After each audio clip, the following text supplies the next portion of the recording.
As the mayor of the town of Clayton, I'd like to call this town council regular meeting to order. I ask you to stand for the Pledge of Allegiance and remain standing for the invocation.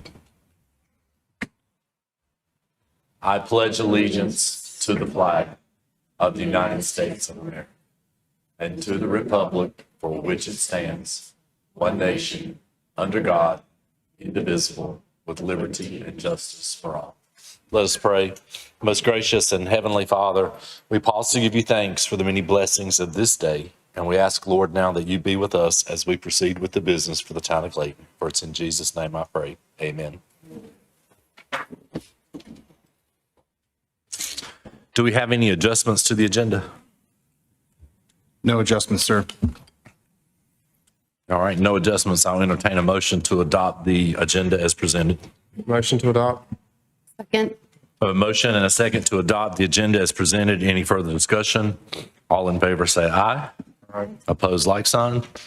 Motion carries. Up next is your consent agenda.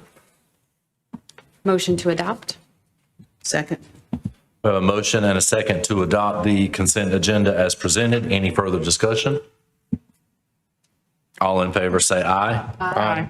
Opposed, like sign. And motion carries.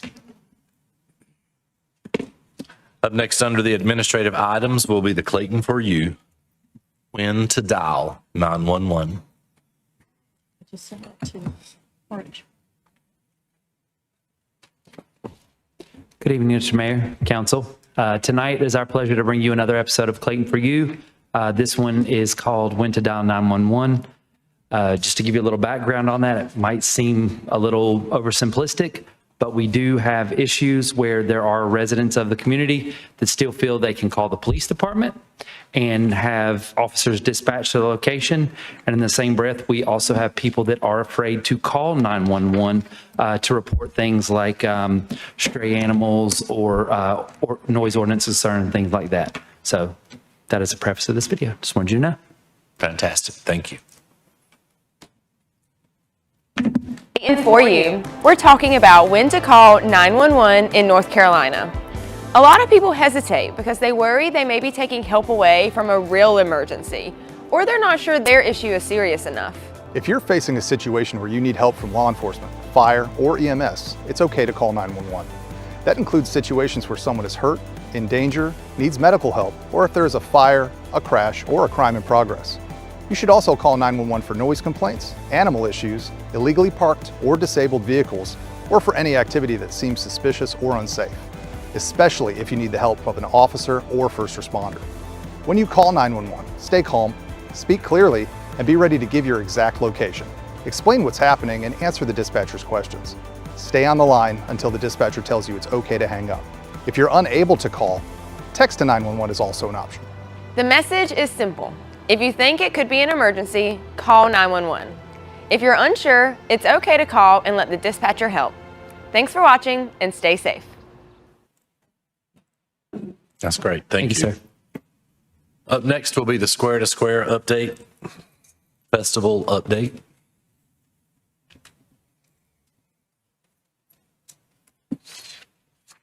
So we prepared a small video for you guys to talk about the upcoming Square to Square event, and then we will lead into our presentation.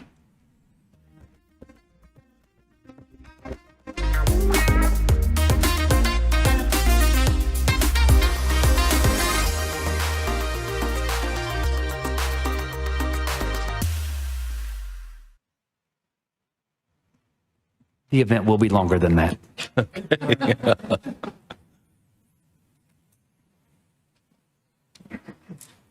So like Nathaniel said, we've got the Square to Square Festival this coming Saturday. It'll be from 10 to 2.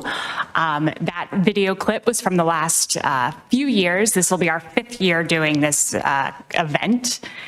And so we've got some of our old favorites back, the watermelon cutting, which all of you are very familiar with, bike parade to start the day at 10 o'clock, and then a fire truck spray down, which will end the day at 1:45. But in between, we've got rides, free snow cones, activities, arts projects, all different things up and down Main Street. The farmers market will be there, food trucks, But so a few new things this year that I just wanted to highlight for you. So we've spread the food trucks out along Main Street just so that we can get the lines a little less congested. We've also got some new games and activities, including free face painting. The Clayton Center is going to be doing a silent disco dance party. So that's where you put on the headphones and it plays different music. And you can dance and sing along, but no one outside of the headphones can hear what you hear. And then we're also doing a paper airplane race, which will just be a fun project for kids to participate in. So thank you very much, and we look forward to seeing you on Saturday. That's awesome. Thank you so much. I'm looking forward to this.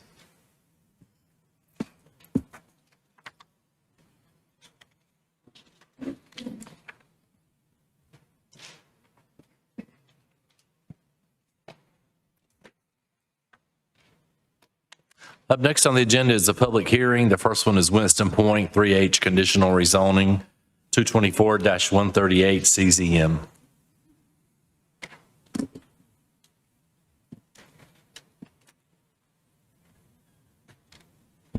Good evening, Mayor, members of council. My name is Haley Downey. I'm the Assistant Planning Director with the town. And tonight before you, I have Winston Point Phase 3H. It is a Type 3 conditional rezoning, modifying the original Master Point development in Clayton. The project number is 2024-138 CZM. The applicant is requesting to rezone this parcel, which is 3H of the original master plan, to modify the use from church to townhomes. The property is just under 12 acres in size. It is located south of Winston Road, right across the street from Southside Christian Academy, and it is located in the ETJ. And the applicant is not proposing to annex as part of this application. All utilities, they are not town utilities or town roads in this area. The existing use, it is vacant and undeveloped. And then you can see on this slide where the yellow stars are indicates where the public notice signs were placed. This is the original master plan for Winston Point with the modification that the applicant's proposing. You can see bubbled in red is phase 3H. Just to give you some history of Winston Point, the development was approved originally in the late 90s, early 2000s, and it was approved as part of Johnson County's planning jurisdiction at the time. When the town expanded its ETJ in the 2000s, that's when it came into Clayton's jurisdiction. They have done a few modifications since then. One was in 2008 and one was in 2013. Those were major modifications to council to add additional land. And then they've done several minor modifications since then to move around phase lines and change up the unit locations throughout. And then the overall development is mostly zone plan development mixed use with some pockets of plan development residential. So this parcel, specifically phase 3H, is plan development residential currently. So you can see on the zoning map, we have PDR, that is that plan development residential zoning district. In the blue, that is plan development mixed use. And they are proposing to just rezone this portion to CZR, which is conditional zoning residential. The reason that they are doing a conditional zoning is because we no longer have plan developments under the UDO. So all the plan developments were converted to CZ, conditional zoning. And so the process to amend it now to change that use is conditional zoning. This is the proposed concept plan for phase 3H specifically. The applicant's proposing 87 townhome units, so they are identified as single family attached in our current UDO. Those are proposed to be located in the areas shown in light gray. The hatched area around it is going to be HOA maintained area. And they do show a general road network here. There will be 2 streets with a cul-de-sac. They'll have 2 access points off of Red Jasper Way. There will be no direct access off of Winston Road. The applicant also is proposing a stormwater pond in this portion of the subdivision, and they are proposing a parking lot, which will be for guest parking. And then following planning board meeting in March, they were asked to provide some amenities. So they have now updated the concept plan, and right adjacent to that parking lot, they are proposing an active amenity area. I do want to note too, they did update their traffic assessment. with a trip generation letter that should have been in your agenda packets. And they updated that at the request of DOT and the town to show where their, improvements were at from what they were originally required. And they do show a total reduction in unit count, trip count by 6,700. So they have reduced the trips per day by 6,700 since the original traffic study, just due to all the changes.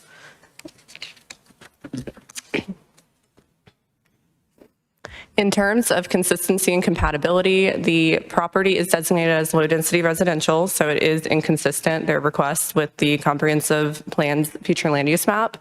That designation typically envisions up to 3 units per acre in single-family detached units. However, due to the current development pattern and being adjacent to neighborhood mixed use, which does allow up to 10 units per acre, staff is recommending approval, with this being inconsistent with the comprehensive plan. And if council were to approve it tonight, we would recommend that in that motion, you also make the motion to change the designation, the future land use map, update that to high density residential. So in terms of conditions of approval, I'm going to run through them and hit the high notes on these. The first 4 conditions are very standard conditions that we typically place on all conditional rezonings. Condition number 5 would establish this as a site-specific vesting plan. So that would pertain to vested rights under current code requirements. Condition number 6 and 7 are also standard conditions of approval that we typically put on our conditional zoning districts. Condition number 8 establishes the maximum number of residential units, which is 87 single-family attached units. Number 9 prohibits any access points off of Winston Road. So after reviewing the traffic assessment letter, DOT did not require any updated improvements in this area, but they did require that no access be provided directly off of Winston Road. And then conditions 10 and 11 pertain to off-street parking. So condition 10 allows off-street parking requirements for guest spaces to be reduced in half. So they were required to do 22 guest spaces by code. They are now proposing 11 guest parking spaces. And they are also proposing in condition number 11 to allow driveways and garages to count towards the minimum parking requirement.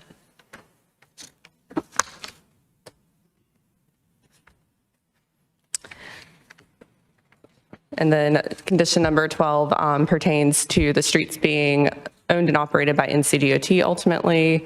And condition number 13 speaks to that active recreation area. Following planning board in March, they were requested to add some recreational amenities. So they will be providing a playground equipment and some benches in that location. So some considerations to keep in mind: if the rezoning is approved, the associated conditions of approval will be tied to the land in accordance with general statutes. If this request is approved, the future land use map will have to be amended, and that is where we recommend it get amended to high density residential to be consistent with the request. The planning board did recommend approval with conditions to town council during their March meeting, and staff is recommending approval inconsistent with the comprehensive growth plan. And that is motion number 2 in your agenda packets. And with that, I'm happy to answer any questions that you have. The applicant is also available and has a presentation for you as well. Ms. Archer. Thank you so much for that presentation. I wanted to clarify 2 things. The previous planning board hearings, I believe there were 2 for this application, correct? Okay. That is.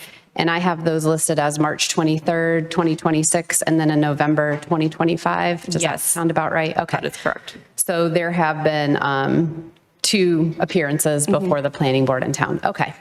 The second point of clarification, because I think this is a little unusual, at least in my time on council, where we have a rezoning, but the parcel is not annexed into the town. So in this case, these future residents would not be Clayton corporate limits residents, correct? That is correct. Okay. So they'll have a Clayton mailing address, but they're not in Clayton. So I think that's maybe the first or second time I've seen that since I've been up here, where they won't be seeking annexation and are just only here before us because they're in our ETJ and have to follow our planning and zoning rules. Okay, great. Thank you. Anyone else? Mr. Casey? Hey, Haley, excuse me. Thank you for that presentation. I had a couple questions. I had one question regarding the reduction in guest spaces. I mean, what was the requirement supposed to be? They were required, I believe it's 0.25 spaces per unit. I'd have to double check the exact requirement, but it was a total of 22 spaces, and they're requesting to do 11 spaces. Okay, and the intent on that is because they use the driveway, our guests are is it the driveway or is it the garage that? Both. They would like to use the driveway and the garage to count towards their minimum spaces. Okay. I believe the garages are one-car garages. Okay. But the applicant can speak a little bit further on that. Okay, all right. Thank you. That's all. Anyone else? All right. At this time, we'll give the floor to the applicant.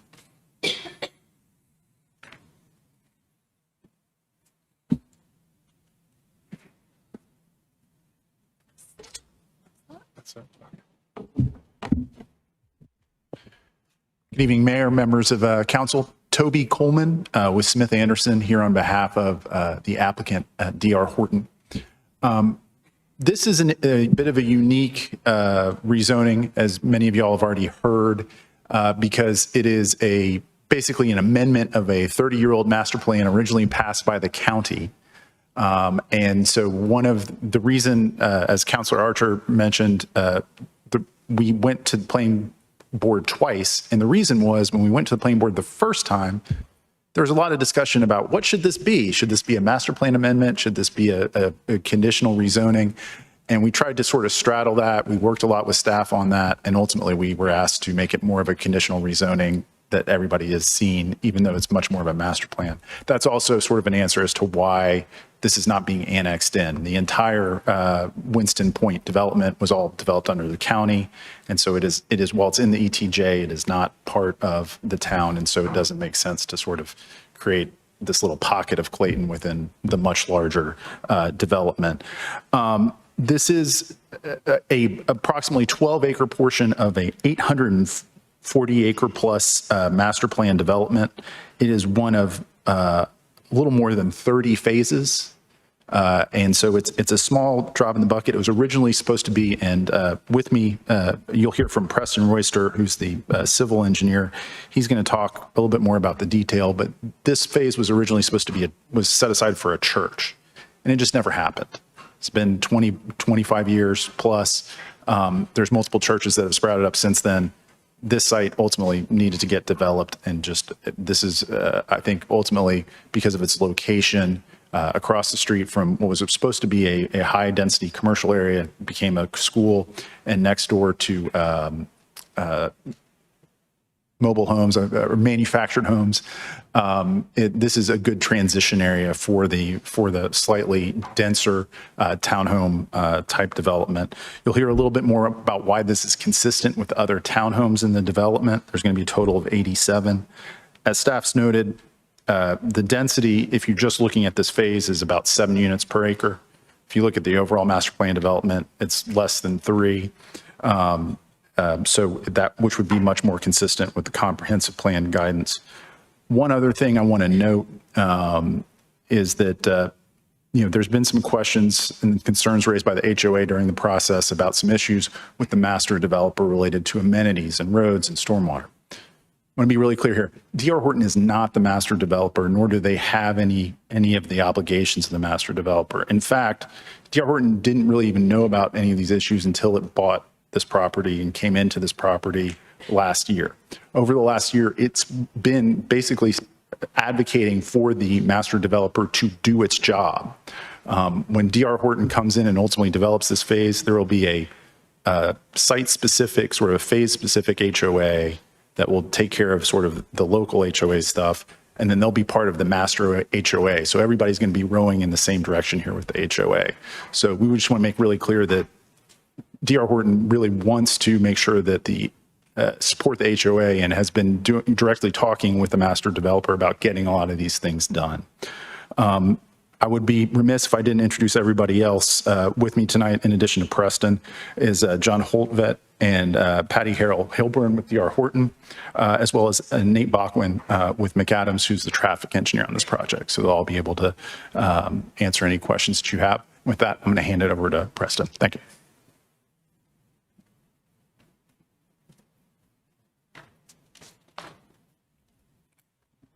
Good evening, Mayor and Council. My name is Preston Royster. I work with Thomas & Hutton Engineering Company. We're the engineers of record for this project. And in addition to the concept plan, I've got a hard copy. We presented this to Planning Board as well. That shows the preliminary lot layout for you to take a look at.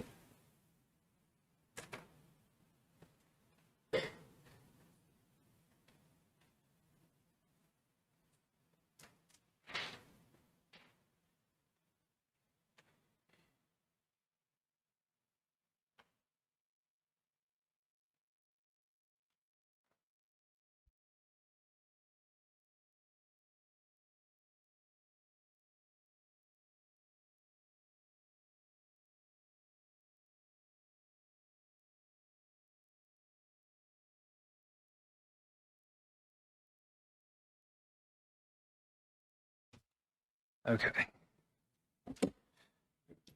All right.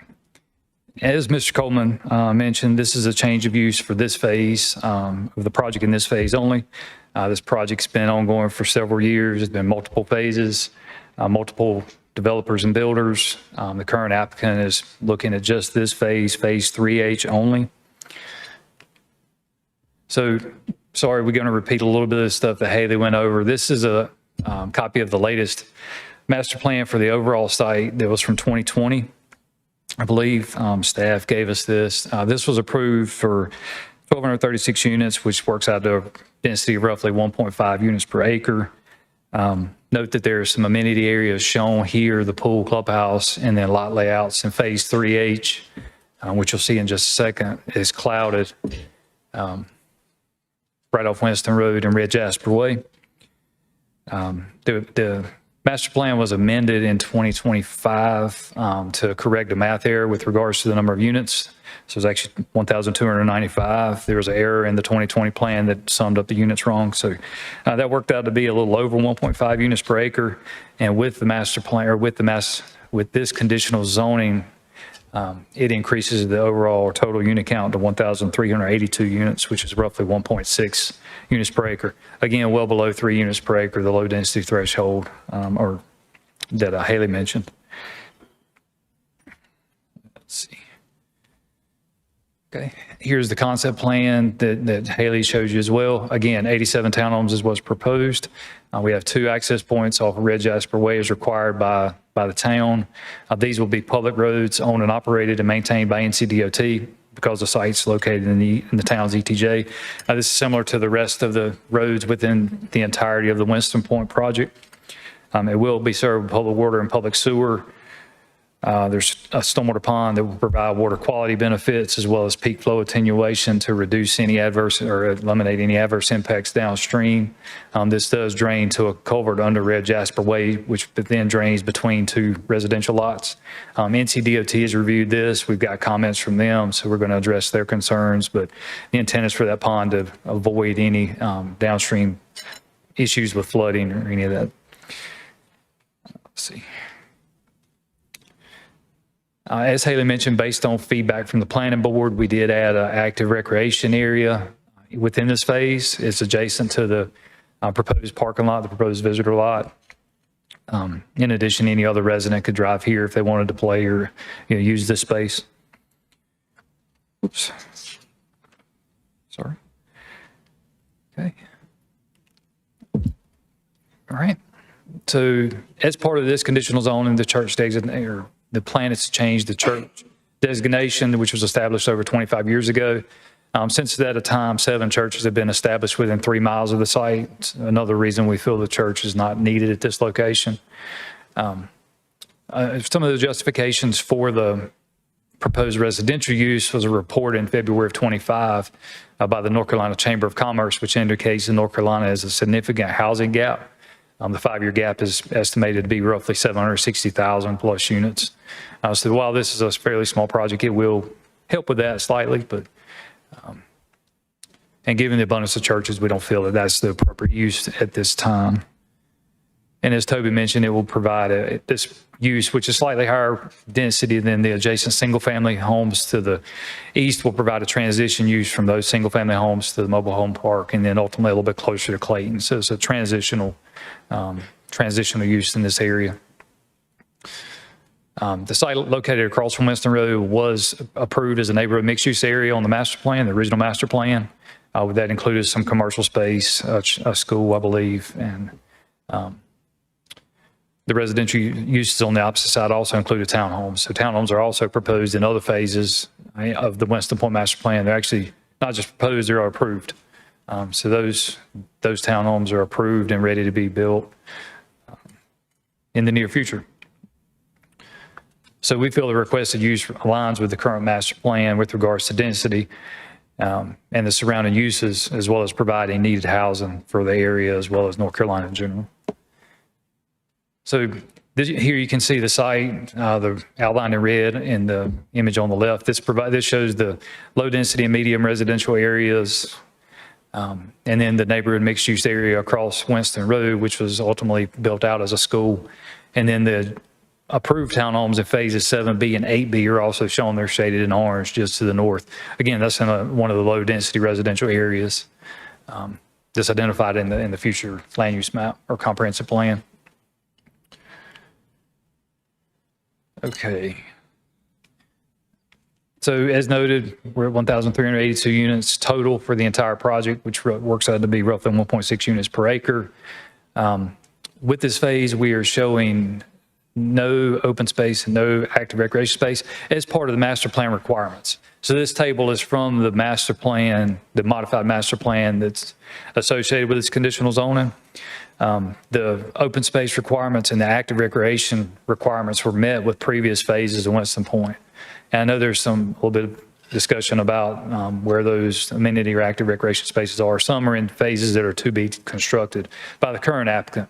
Not all of those are included in phases that were built by the current or the previous master developer. So a lot of those areas are yet to be built, and they're included in some of the future phases. And we'll talk about that a little bit more here in just a second. But just note that the active recreation area as part of phase 3H was not required to meet any master plan requirements that was provided to address concerns voiced by the planning board. As you can see, we required 21 acres of active recreation. There's 28 acres total in all the phases, except 3H. We didn't include that area. We'll come back to the traffic in just a second. I'll let Nate McAdams speak a little bit more to that, but a couple things to take away from this slide. The original TIA was, and as well as the original plan development district, I believe, for this project was approved for roughly 1,450 homes. So even though we're proposing 1,382, we're well below what was proposed in the original plan development, as well as what was included in the original traffic impact analysis. And Nate can speak a little bit more to the trip generation, but the big takeaway is that the proposed development, as approved, the original 30-year-old master plan generated 21,000 trips per day. With the new proposal, or the current proposal, which includes everything's built to date as well as phase 3H, we've got roughly a 6,700 count or 6,700 trip reduction because of the changes in uses over time. That's a summary. I don't know if we need to go through all that. As staff mentioned, we are proposing 2 deviations from current UDO standards. One is the number of space, or counting the vehicle space in the single car garage as one of the required spaces. So the town's UDO does not allow a single car garage to count toward required parking, which is 2 units per acre, 2 spaces per unit. So we feel that including this space within that required parking, which allows 1 space in the garage, 1 space in the driveway, does 3 things. 1, it promotes efficient land use. Otherwise, we would have to push the homes back, provide wider garages or wider driveways, longer driveways, or an off-site parking lot On-street parking is not an option here because these roads are NCDOT roads. So all the parking has to be provided on the lots or in a separate parking lot. This is also consistent with residential design in adjacent municipalities. Many other areas, either one, don't have parking requirements these days, or they allow one of the off-street parking spaces or one of the off-street parking spaces to count as the space that's located within the garage. So it aligns with other places, Durham, Raleigh, Knightdale, very similar municipalities here. And by allowing the parking to remain in the garage or be counted in the garage, it reduces the size of the parking lot, off-site parking lot that would have to be built, and reduces potential driveway lengths, as mentioned. So instead of having a commercial feel in residential neighborhood, it allows it to feel more compact, more residential, and less commercial. In addition, the quarter guest or 0.25 guest spaces per dwelling unit, which is how they're calculated, the 22 spaces were calculated. By reducing that to 11, we feel it optimizes the space utilization. So the standard guest rates are often, they often remain empty for a large majority of the time. So by reducing this, the additional land can be repurposed to green space for high quality of life for the residents. It also reduces environmental impacts. More parking equals more impervious surface, which equals more stormwater treatment required, more potential for polluted runoff, more runoff, higher runoff intensities, as well as heat island effects and many other things. And the market data aligns with lower guest parking demand than 1 to 4 or 0.25 spaces per unit.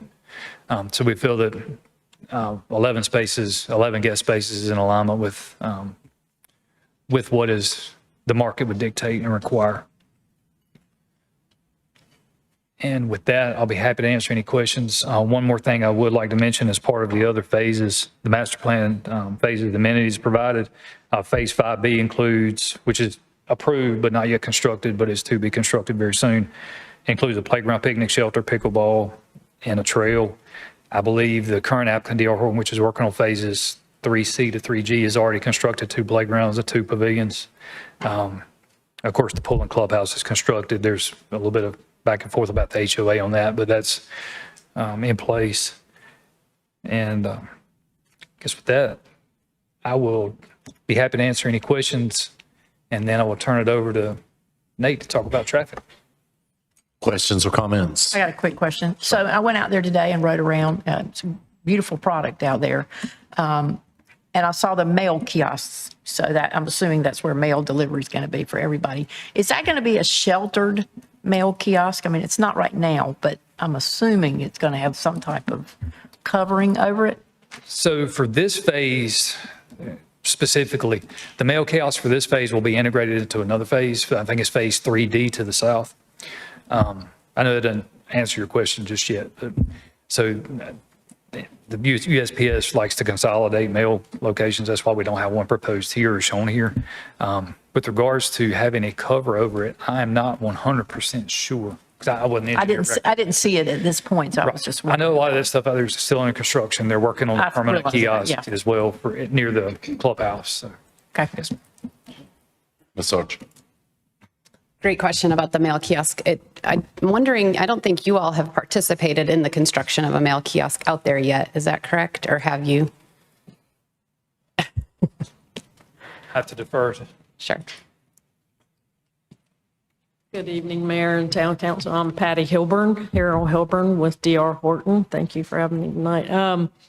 Yes, the mail kiosk that you see in 3D, I believe the one that goes down Red Jasper, it will have a shelter over it. All our kiosks have shelters over them.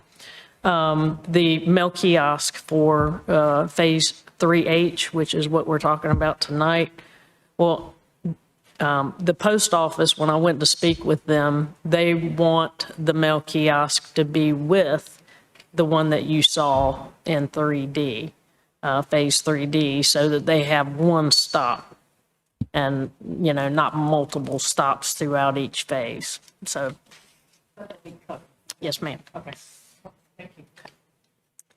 And just, I know this is such an unusual one with, it's not the annexation, it's not the normal process, but normally as part of these, we would do a resolution about wastewater and that sort of thing. So I'm assuming with this change in the master plan, you all have confirmed water and wastewater capacity with your provider. Okay. We have. We've actually submitted these plans to Carolina Water Service, and they have approved them. Great. So yes, ma'am, water and sewer capacity is not an issue for this. Okay, great. And then building on that, I'm not quite sure that you would have gone this far, but do you happen to know with this product, how many guest spaces you would have had to provide? Would you have taken this through the county's process? Because I think you're offering 11, and I actually believe that's more than what you would be required to provide at the county. I am not 100% sure what the county's requirements are. I do know a lot of the adjacent municipalities do not require guest parking spaces for townhomes. Yeah, I tried. One other thing on the guest parking spaces, was proposed is in alignment with the previous phase or the already approved phase of Winston Point, Phase 7B and 8B, that also has guest parking spaces, but the number of guest parking spaces is in alignment with that phase. But yeah, I'm sorry, I don't know exactly what the county's requirements are. Yeah, neither do I. And I did try to find out, and the number I was given was fewer than what you're currently offering. So I just wanted to bring that to light as well. Thank you. Thank you. Mr. Casey. Thank you. Thank you for your presentation. Obviously, there's a lot going on here, and it is kind of a different, we don't really get a lot of these, but I do want to give a shout out to the planning board because I feel like they did a great job, addressing some of the questions and concerns that could arise. And I just wanted to touch on those for a minute. And it looks like some have already been addressed, but some look like they're still active. Regarding the sidewalks, I know that was one of the things that they had mentioned. Is it customary for sidewalks to be on a DOT road? I see some, I've seen sidewalks on DOT roads, so I'm just trying to understand why that's not possible in this situation. Right. So this is a unique situation. One, as I mentioned, is NCDOT right away, and as you alluded to, typically NCDOT does not install and maintain sidewalks within their right of way. If sidewalks are installed in NCDOT right of way, they're maintained by the municipality that the road lies within. So if this project was within the town of Clayton, their corporate limits, they would be sidewalks that would be installed in NCDOT's right of way, but owned and maintained by the town of Clayton. And we discussed this with the DOT as well as the town, but after the planning board meeting. And DOT said they will not maintain the sidewalks at this location. The town, since the project's in the ETJ, noted they would not maintain sidewalks in this area or this portion of the project. So the maintenance would fall directly onto the residents of this phase, which is this, it's a fairly small phase, so it'd be potentially a big cost and big burden for those residents in that phase only, and maybe unfair to the other residents in other phases if they had to contribute to this as well. And note, this is the only phase in Winston Point that would have potentially had sidewalks. None of the previous phases have sidewalks within them. Understood. Is there other townhomes in this development thus far? There are other townhomes in Phase 7B and 8B that are approved, and those do not have sidewalks either. Okay. For Were those approved? Were they county? Were they going through the county, or was that part of the original? It was part of the approval that we went through with the town in 2024-ish, 2024, 2025. Oh, okay. Obviously, one of the planning board members brought up a pretty good point regarding the parking lot. Obviously, the density of the community, and just how do you get to the open space? How do you get to the parking, the spillover parking lot? So, is that they would just have to walk on the road? Is that fair to say? I'm sorry, well, would they just have to walk on the road? Is that either drive to the parking lot or walk in the road? Fortunately, this phase is isolated, so the traffic in this area will be, one, the roads are short, so traffic will be slow, and two, the traffic volumes will be low because there should be no cut-through traffic going to another phase. Is there going to be any speed bumps or anything like that? Speed tables, speed islands? Not currently. That would be something that would be part of the NCDOT subdivision design or subdivision road review. Currently, that's not proposed We Okay, just is haven't that- got to that level of detail with NCDOT yet. Is that something that could be considered, I guess, considering there's no sidewalks? If NCDOT approves it, Yeah, but I guess you guys could make the request for them. Is that right? I mean, I assume that's how it works. You make the request, the DOT kind of says yes or no, or maybe. Correct. Maybe so. they say, Craig, normally it's yes or no. Yeah, understood, yeah. Would there be any consideration then to have some sort of like, I guess, greenway trail to get people kind of to navigate internally there as an alternative? I know there's some open space. There's some gaps between the townhomes too. I just didn't know. Just trying to figure out a way. Again, planning board brought up some pretty good points with respect to connectivity and obviously those concerns. And Sure, totally understood. And we evaluated those with the appropriate agencies. Our Greenway Trail is a loose term. At this time, we would not put a formalized trail in, but we could potentially have some wayfinding signage or something like that, potentially a pedestrian easement. But there again, that would be reviewed and approved by staff. I understood. I guess my concern is if we don't kind of conditionalize it to a certain degree, then there's the likelihood that it might not even happen or even be considered. Understood. We will consider it. And like I said, this is the amenity space here is similar to other areas in Winston Point. They're all remote to a point. Unfortunately, the plan was done so long ago, there was less concern or less traffic or pedestrian mobility wasn't at the top of the list when this plan was approved. So we're working with what we've inherited here, and we're trying to get it to the finish line with this last phase. I understand. I appreciate it. As I've gotten older, I've gotten wiser though too. So it's kind of like you start We're out all with trying one to get phase better. and then you kind of learn and grow from it. But anyway, okay. Well, we'll just kind of table that then. The other question I said regarding the parking. So actually, how many spots? Regardless of whether you count the driveway or not, how many spots are you referring to for each townhome? So each townhome with the driveway and the garage gets 2 spaces per unit. Okay. And then there's 11 visitor spaces for the 88 units. So roughly an eighth of a space per unit. Okay. And what's the typical number of bedrooms in each townhome? 2 to 3 bedrooms. 2 to 3. So if you have a husband and wife scenario, you assume each one of them has a car, correct? There's all different variations of Yeah. car ownership, and everybody's got different ways to get around. Yeah. I would assume that's fairly normal, common, I guess, if you live in the ETJ versus living in town. So Two spaces per unit is very typical for not just Clayton, but many other municipalities in the area. okay.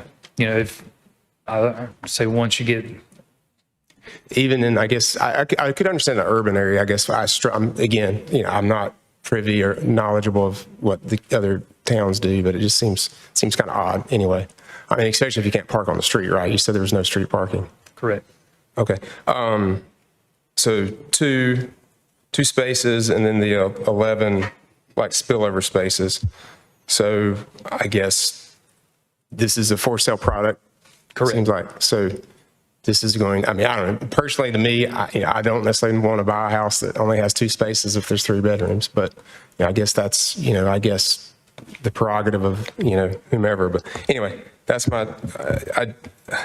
would you, with respect to the townhomes would the HOA be willing to ensure that people don't use those garages for other purposes other than parking? Because I know we've done that with some other situations. Yes, I believe that's the intent. Is for the Okay. HOA to require these to be used for parking, so you don't have spill out, spill over. Okay, and that could be put in the form of a condition?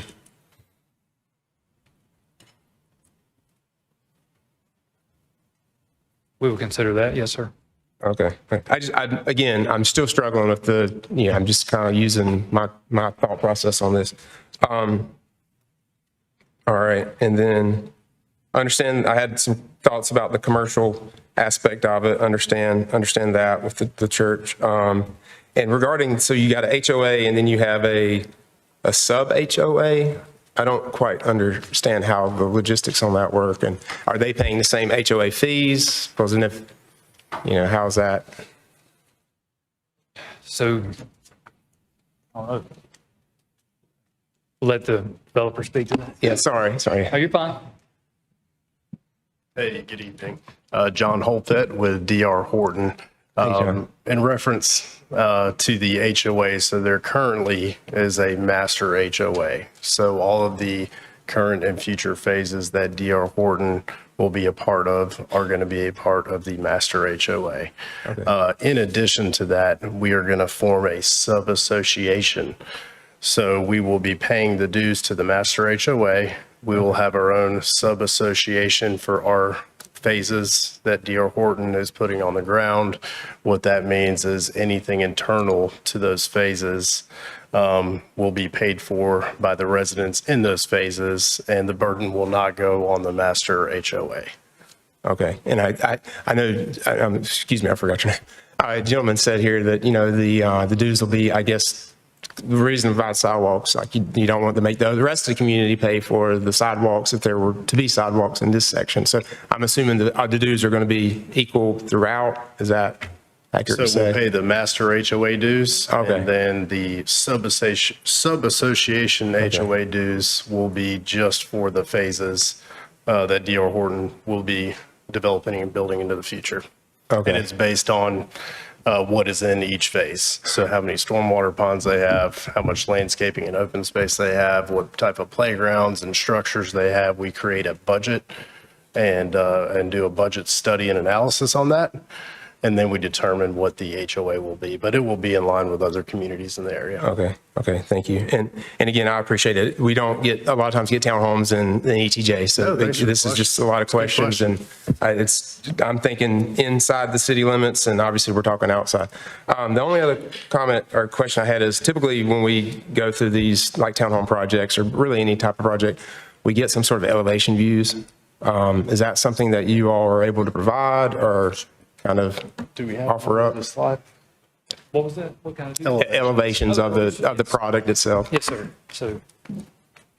So unfortunately, I don't think Clayton climate allows for these beautiful palm trees, but this is a similar townhome to what we'll be building in 3H. Okay. What is that? What comprises, what is the makeup of this facade? So we have a garage front door per unit. And then directly above each unit is a second story, living area. So I think he means more material. Is it the plastic? material. Is it hardy pine? Oh, okay. What is it? What is the material that creates the facade? Understood. Sorry about that. Thanks for the clarification. This will be vinyl siding. Okay. Split us somewhere to the other properties. Yeah, that's in line with the current Winston Point existing community. Yes, sir. And does this, again, I'm thinking town versus ETJ, but I know we typically have, I know in our UDO, we try to ask for, and this may be more a staff question, sorry, I'm just kind of speaking out loud. This wasn't pre-planned. We typically try to ask for variation in architecture and stuff like that. And then I know we sometimes we're trying to push for alley loaded stuff too. Is this kind of meet those, or is that? I mean, obviously they're not alley loaded, but from a design standpoint, is this kind of in line with what our current UDO has with respect to our townhome products? Sorry, this might be Haley. Thank you. I see you. So in terms of their architectural elevation, so right now, since they don't have any conditions pertaining to it or any requirements, when this would come in for subdivision, major subdivision, or construction drawings, they would be reviewed under the UDO to those standards. Okay, so they'd have to meet the UDO standards. Okay, good. There you go. All right, I'd like to hear that. That's all I have right now. I'll kind of defer to anyone else that maybe has questions. Thank you. Appreciate it. I I was curious, has anyone verified the ownership of the current amenities for the master plan beyond what D.R. Horton owns? Yes, ma'am. Good question. I actually spoke with the previous developer, and he has tried to deed it over as of December, is what he told me. Speak into the mic. There you go. Get closer. Apologies, not used to speaking into a mic. I spoke to the previous developer, and he said they tried to deed over the main amenity area as of December. The HOA wanted the temporary mail kiosk to be replaced with a permanent mail kiosk before they would accept the deed to the amenity area. I've been told the foundation for the permanent mail kiosk as designed on the approved plans was installed last week.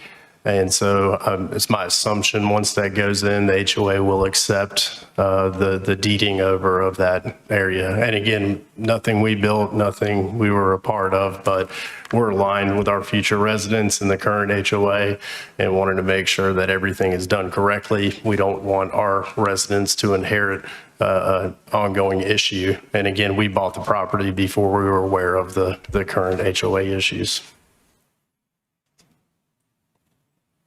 Anybody else?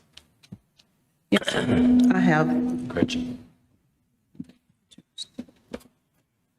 Okay, good. So I have 4 points I want to bring up to you. I've heard about your discussion about parking space that was brought up, and you explained that you'll be using your garage as one of the possibility of the space for that. So that kind of like answered my question for one of those. I also heard about when you were explaining about the sidewalk, you said that that was a portion, you've done some research with DOT and also with the town. So you kind of left with that situation to the best of your ability. And I think one of the questions that we had before was about plans for your playground. It may be called some other name, but can you tell me more about what you've done with the playground situation?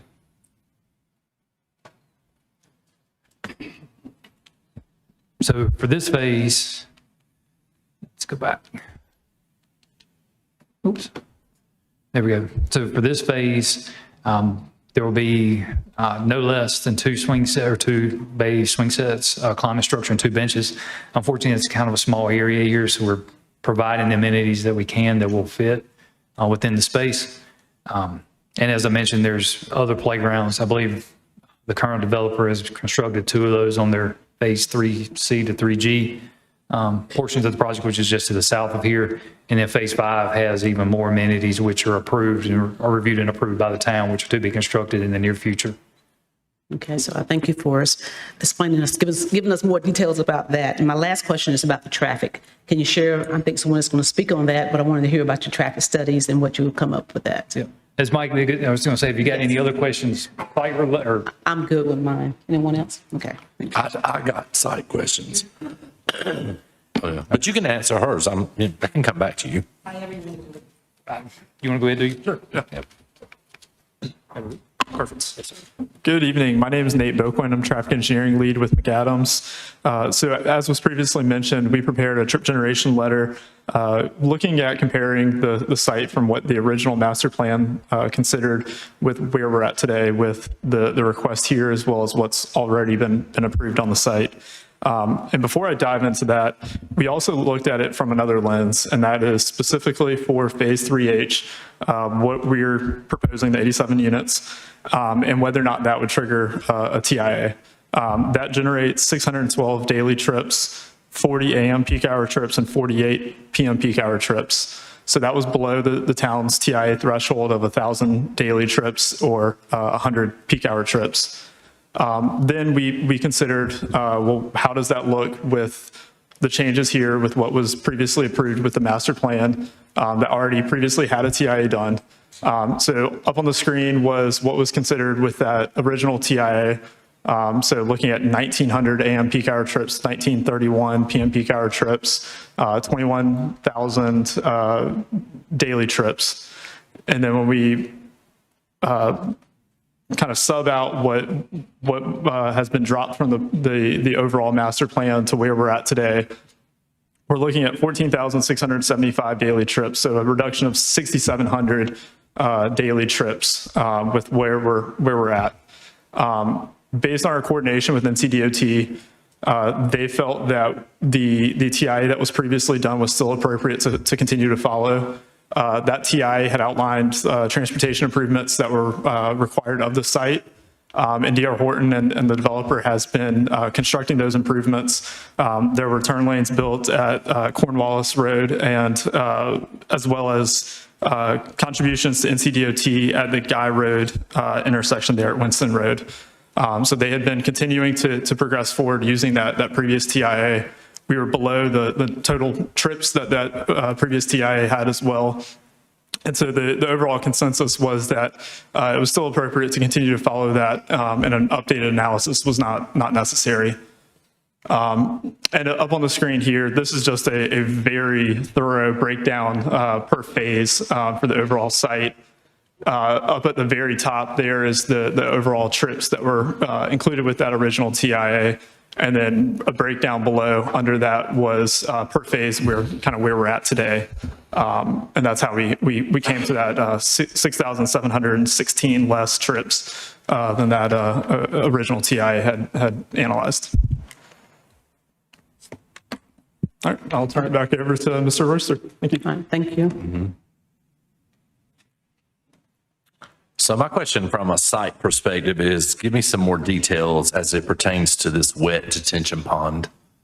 And what are you doing to make it safe? And what are you doing to make it healthy? What kind of plant materials are you looking to go around it? How are you doing mosquito control? Like all the stuff that goes with the pond in the middle. Sure. So the design of stormwater ponds is kind of prescriptive based on NCDEQ and town requirements. With regards to, we'll start with the mosquitoes. There's actually a natural way to control mosquitoes in these things. They're called gambosia fish. They're little minnows. So basically they live in the small plants around the outer edges, which is where the mosquito larva starts. And they actually eat mosquito larvae. So believe it or not, the ponds themselves, like this, are not natural. They don't produce a lot of mosquitoes beyond what would be naturally or normally in the area, just by the fish being in there and taking care of the larvae. The plants are based on NCDEQ and town requirements. They're aquatic plants. So around the perimeter of the pond, there's a vegetative shelf, which goes from 6 inches out of the water to 6 inches below the permanent pool elevation. So it's a flat area that's a transition zone from the steep embankment to the deeper water of the pond. That area is planted with wetland plants.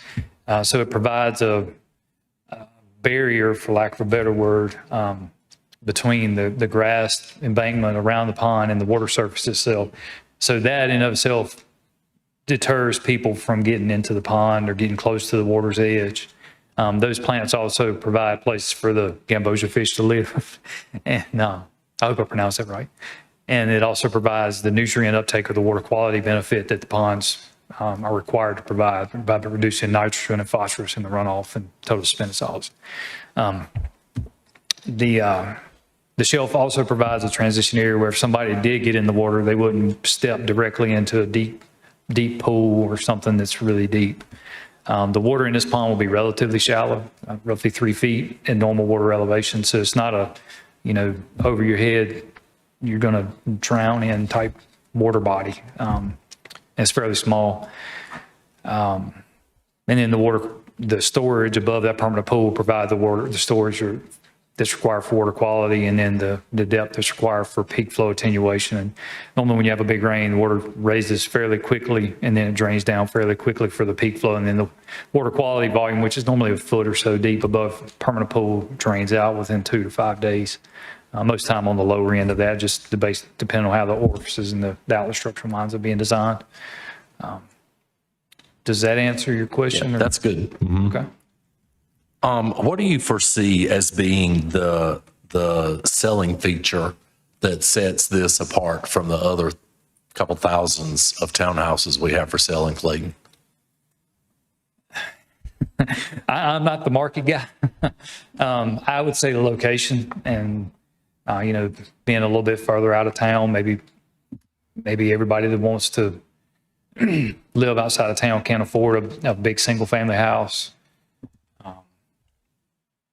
I would probably have to defer to the applicant for their, market analysis, but, just the location is, as y'all mentioned, and as you're aware, there aren't many places that townhomes are located this far outside of the corporate limits or outside of town. So it gives folks another housing option that are, a little bit further out or further away from town, and maybe at a lower price point than something that's in town. So it's another step in the, home ownership ladder that folks are looking for.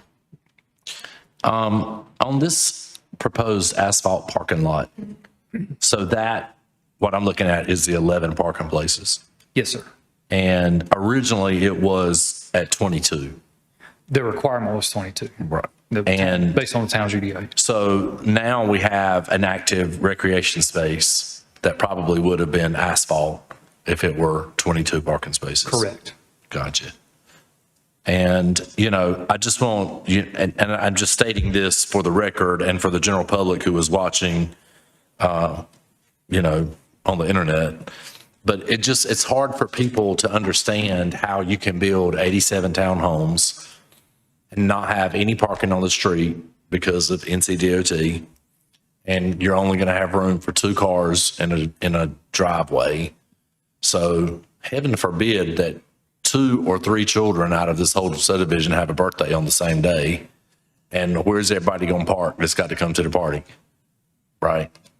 Right. I just, that's makes me scratch my head because 11 seems so insufficient for 87 townhomes in a division, but somebody calculated the reason it has to be 11 or whatever, but right. It just doesn't visually calculate. Right.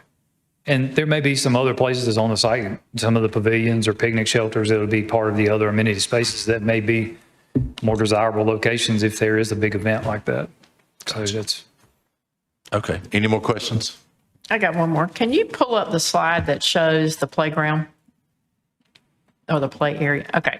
So as we're sitting here talking, that wet detention pond is beside the playground. Yes, ma'am. But there's no proposed fence at this point. Right. So this is a concept plan. So that's something that we are considering and something that will be reviewed with staff once we get to the site plan or construction drawing level. So this just shows the relative locations of things, and your point is well taken. There should be a barrier between the playground and the pond, and that there is an intent to do that. It's just not shown. We can't show all the levels of detail on this plan. But yes. That just, as we were sitting here talking, that caused me a lot of concern. I get it, it's not shallow. I get it's not deep, but the kid can drown in very shallow water, and you can turn your back in a second, and a child can be through that vegetation and trip and fall into the water. So, yes, ma'am. Yeah. Yes. There needs to be a pretty significant fence or something around that wetland area, especially being that it's so close to the playground area. Agreed and understood. Is there any opportunity where the mail kiosks are to maybe have additional parking in those areas, maybe 1 or 2, wherever I don't know that. I'm just trying to come up. I'm like the mayor. There may be. There are parking lots at the mail kiosks that are separate. So there's no instance where the mail kiosk is just set by itself and no parking. You have to walk to it. There's parking and, So that could be some possible overflow. Exactly. It could be overflow. Yes, ma'am. I know townhomes have been proposed for the newer development or the newer parts of the development, but were they envisioned for the original master plan? Were townhomes a part of the original master plan? Yes, ma'am, they were. So if we go back to this, whoops. It's this one, I believe. Yeah. So if you look at this phase here, phase 8. Now, granted, the phases have been moved around a little bit, but this was allocated for 140 or 100. Do you remember, Haley? It was? Okay, sorry. There's 130 approved there. I believe it's allocated for 150 or something like that. Actually, I take that back. Hold on one second. I'm just wondering if the amenities as they exist were approved for the amount of homes that we're now proposing. Right. So yes, actually, as part of the original master plan, 300 townhomes were included in the PDD as well as the TIA. On the master plan itself, I believe it was 150 shown in that location, if I remember right. But yes, and related to the TIA as well, the amenities and the recreation space shown on the latest plan, which includes phase 3H, has fewer units than what was approved on the original TIA, but we have not reduced any recreation space. So there's actually fewer homes with the same amount of recreation space than what was originally approved on the master plan. Similar to the TIA, the number of road improvements has not been reduced based on the number or the reduction in units. They're still building the same amount of road improvement, same amount of active recreation spaces and open space, even with the reduction in units. So on a per unit basis, it's actually more. It is hard for me to envision this particular product not having any sidewalks and only 2 parking spaces, because that does seem like it's going to be a quandary, but you know. Anybody else, Mr. Casey? Sorry, that was me. Oh, sorry. I'm like, I'm hearing voices.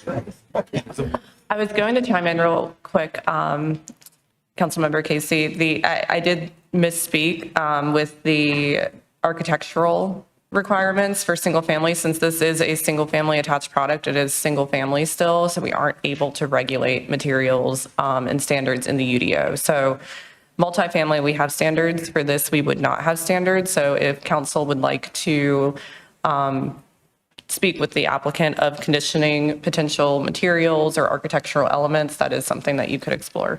Okay, good. Do you mind if I jump in? No, go ahead. Not that I'm a stickler, but I don't want you to come to Clayton and do business and not be successful. But if you're going to go out there and just put up a bunch of vinyl siding, that is not going to be a draw for anybody to want to go out there. I mean, we can go this way and look at 400 or 500 townhouses that are ready to go. We can go that way and do the same thing. But if you're going to go out your way, what is it that visually you are going to be able to invest your money in that is going to help and make people want to buy and purchase from you, right? And the aesthetic is the biggest part of that. And from what I've seen, based on, we're not going to do the palm trees in Clayton, North Carolina, but all the vinyl siding, can you show us some stone? Can you show us some brick? Can you show us some hardy plank? Can you do something that makes it look like the perceived value is very high? Because the picture I'm looking at right now, the perceived value is cheap. And that might work in some markets, but I don't think it's going to help you be successful, right? So what it looks like matters, and what it looks like helps to increase the sales and to turn the money to get to where you're trying to go. Yes, sir. Thank you for that comment. And I'm not sure if it was shown on that elevation or not, but we do intend to put a masonry or stone water table for architectural feature on that product. That's our standard in other places, and it works well. All right. Yeah, it's going to be up to you. I'm not going to mandate that it's got to be something, but you ain't going to be successful trying to sell something that's just got a bunch of vinyl wrapped around it. Right. Yes, sir. It's Clayton. Our market is too saturated. There are too many options. So if you want to stand out, you got to do something, make it stand out, make people pull in there and go, hey, this is where I want to live. Absolutely. Okay. No, sorry. No, thank you. This might be a question for staff or the applicant. Councilwoman Anderson brought up a good point regarding the stormwater pond. Do we have any UDO requirements around stormwater ponds? And if not, obviously it's mentioned by the applicant, she brought up a good point. Could we make that some sort of condition for safety purposes? Great question. Currently, the town does require fencing around private stormwater control measures. So they do? I'm sorry. Yes, we do. So such as a wet detention facility like this, safety fencing around it is required. Okay, so that would be applicable in this situation? Yes, sir. Okay, thank you. And again, I'm still kind of wrapping my head around accessibility. And you brought up a good point, you don't see a lot of townhomes in rural areas like this, and that's probably why, you see them more in town, and there's sidewalks and other means of parking and accessibility and maneuverability. What was, I guess, the rationale, just in theory, because it is designated low density, so we're having to go against our comp plan if this were to be approved. Why was not just low density continued on in this particular area versus the townhome? So I'm not sure when the comp plan was adopted or how that related to Winston Point, but Winston Point was proposed previous or prior to the comp plan. As staff mentioned, it was started as a county project. It was brought into the town as part of the ETJ, and I don't know how the comp plan was set up with regards to this. With regards to the townhomes, it gives folks another option. As I mentioned, single family is not for everybody. So, the townhomes gives you another option. It's a transition from the existing uses to the east and the proposed uses or the approved uses to the west with the single family lots. We fill up bridges or provide, more housing. It meets some of that gap that was noted in the Chamber of Commerce study for February 25.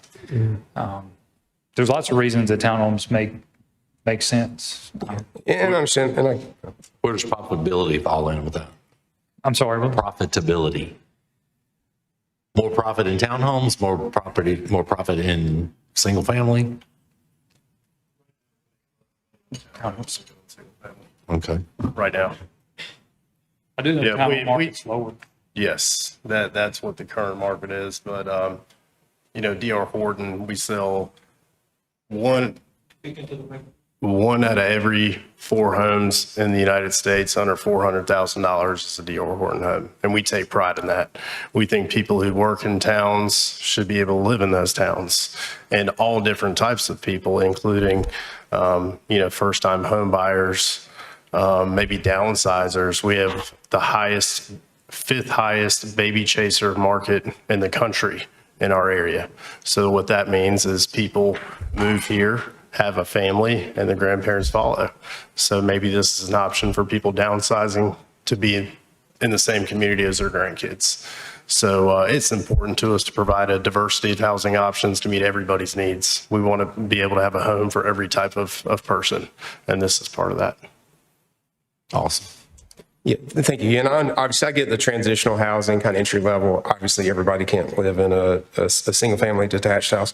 I'm still kind of stuck on the accessibility. And now that there's a school across the street, and I didn't even think about that, like, what's the thought process, kids going, if they decide to choose the school across the street, having to get access and not having to walk on the road versus, maybe, walking on sidewalks. So anyway, I just want to throw that out there. You don't necessarily have to answer. That's why I'm kind of pushing that, or I feel like there should be some, common ground with respect to, some sort of trail or something to help, Typically, this would require a mid-block crossing on Winston Road from this site to the school. DOT doesn't generally allow those. They're frowned upon. There's no light at the intersection of Red Jasper Way, Discipleship, and Winston Drive, so there's no safe way for pedestrians to cross the road currently. Understood. I guess, I could see, families still, hey, you go walk to school, versus hop in the car and go. It's probably quicker to walk, honestly, than it is to hop in the car and drive. But anyway, that's just my 2 cents on that. And I don't have any other questions at this time. Thanks, man. Appreciate it. Absolutely. All right. Any other questions? Anything else you guys want to add? Awesome. Okay. Thank you. So this has been noted as a public hearing. Anyone wishing to speak on this, please step forward and state your name for the record. Good evening. My name's Lauren McCourt, and I'm a member on the board of the HOA for Winston Point. A few things, if I could, before I do my little speech, clarify the parking issues. We have parking issues in all of Winston Point, and we have driveways that can fit 4 cars, and we have parking issues there too. So we have no sidewalks in the rest of Winston Point either, none at all. And the DR Horton said that they have a sub HOA and they've communicated with the HOA. We have not heard from them at all about a subsidiary HOA or anything like that. Crossing the road to the school, we can't even walk to cross the road to go to the pool because the traffic is so heavy. So we have to, even though it's 4 houses and across the street from my house, I have to drive because the traffic is so heavy on Winston Road. So our concern is whether the impacts of this proposal have been fully evaluated and whether unresolved issues from the original Winston Point development should be addressed before additional density is approved. As you know, several months ago, I and the residents, we've been working with the town to address longstanding concerns involving stormwater facilities, drainage infrastructure, and other obligations associated with the original development. While progress is being made, several issues remain. We are also concerned about compatibility with the existing neighborhood. Winston Point was developed primarily as a single-family home community, or that's the way it is currently. These townhouses are going to be built across the street from $500,000 and $600,000 homes. I don't think that's where they belong. The property is currently designed for low-density residential under the town's adopted 2045 comprehensive growth plan, which, as we know, the 87 homes on 11 acres, that's within the townhome guidelines. But approving this we're concerned that approving this will also allow the rezoning, which could lead to future change in the future land use map from low density to high density. Now, the town of Clayton, in your thing here that you have for high density, the requirements are it's a downtown neighborhood, access to transportation, which you don't have that in Winston Point. So if you approve this, you're approving future high density product, which could be 3-4-story level condominiums. That's not what we want or should be for Winston Point. We also asked the council to consider the cumulative impact on local infrastructure. Traffic congestion continues to increase. As I said, we can't even get across the street to go to the pool. The school capacity, no child will ever be able to walk to school because of the traffic, and you're coming right along a curve. You can't see the traffic coming when you go into the school parking lot. The amenity capacity is an important concern. The existing pool and bathhouse are being used to market new phases of Winston Point.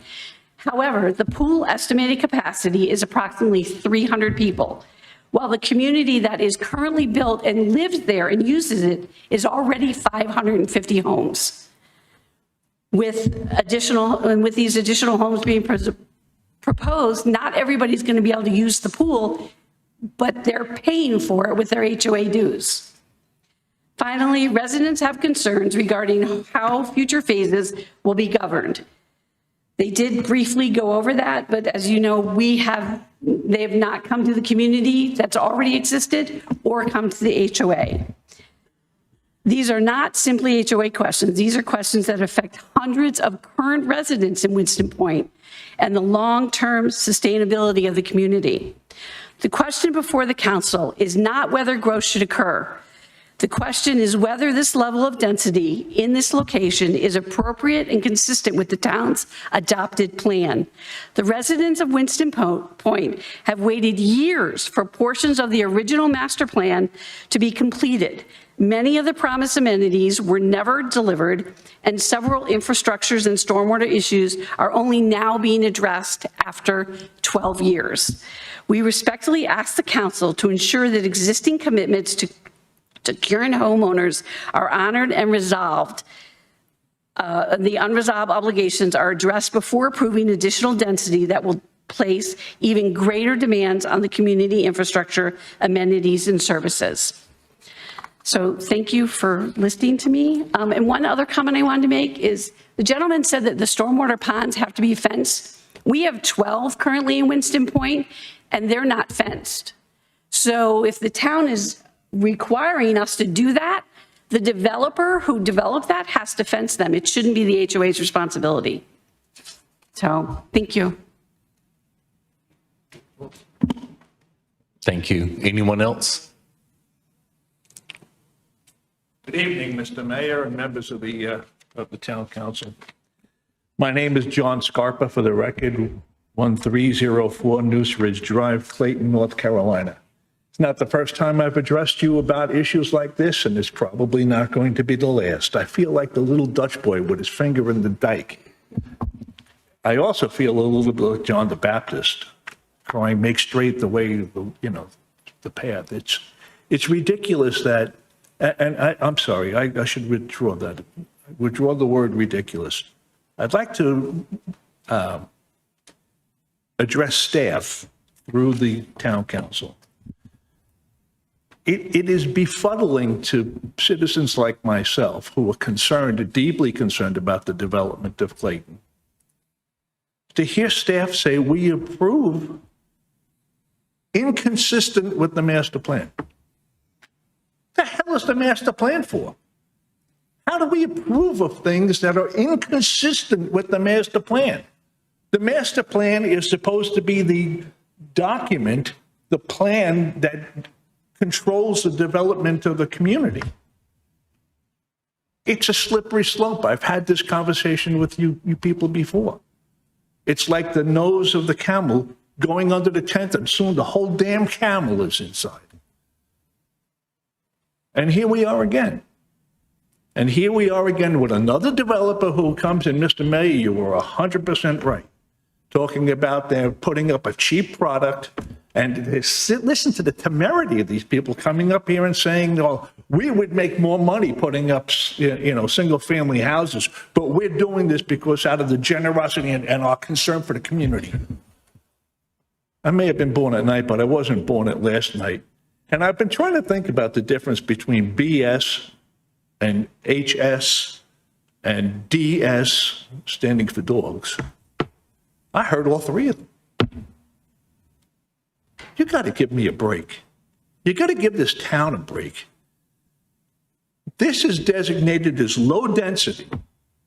Low density property is probably, I wouldn't even support that, to be honest with you, because I think that we need more natural spaces. The trees that are going to be destroyed, who's thinking about the environment? Who's thinking about the carbon impact of any of this? This is a heat sink. Did you see what those things look like? That looked like Soviet architecture. I've been to East Berlin. Soviet architecture was better looking than that. This is ridiculous. Ladies and gentlemen of the Town Council, please reject this. Just reject it outright. There is no requirement for us to have any more damn townhouses right now. We have a glut of them here. There's a vacancy rate. It's hysterical to listen. It would have been funny if it's not so sad to listen to, well, there's a shortage of housing in North Carolina, and we're helping with that. Really? Please, do not allow yourselves to, I don't know why the town staff said we should do this inconsistent. I'm not sure what is going on with the planning board, but I intend now, because I'm sick of it, I'm going to be attending the planning board too. Okay, somebody's got to call the BS on this, and if it has to be me, then it has to be me. Do not allow yourselves to be persuaded by the money. We've had a discussion with Mr. Capola a few sessions ago where we know that this is not going to add to the tax base of the town, and it's going to cost us. It's because even if it doesn't come directly out of the city budget, we know that there is a water crisis in this area. Water quality issues are going on. We're taking more water out of the Neuse River than we really can afford to. The energy generation around this area is becoming questionable. The infrastructure just right now can't handle it in this area. The traffic issues. Come on, keep Clayton a rural or semi-rural area, or just get rid of people like me. I'll tell you how you can do it. Just approve everything. Let's put up 10-story buildings everywhere. We'll end the housing shortage in Clayton alone. We'll take care of everybody in North Carolina. Please. I moved into this area because I wanted a semi-rural rural environment. And people like this are trying to take it all away from us. What that lady said, she's spot on. They're being betrayed by their own developer. That's what I have to say. Thank you. Thanks, sir. Anyone else?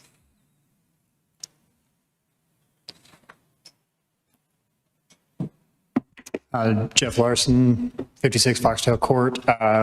Mayor, City Council, appreciate the opportunity. I am here at the behest of my wife. She doesn't want to share the pool. But really, I guess, to be honest, it goes a little deeper than that. And I'll keep it brief. I'm not as passionate as the last gentleman, but I certainly appreciate his strong feelings on the matter. I appreciate the fact that D.R. Horton wants to come in our community and build. That's fantastic. Clayton's going to continue to grow, and I support that growth.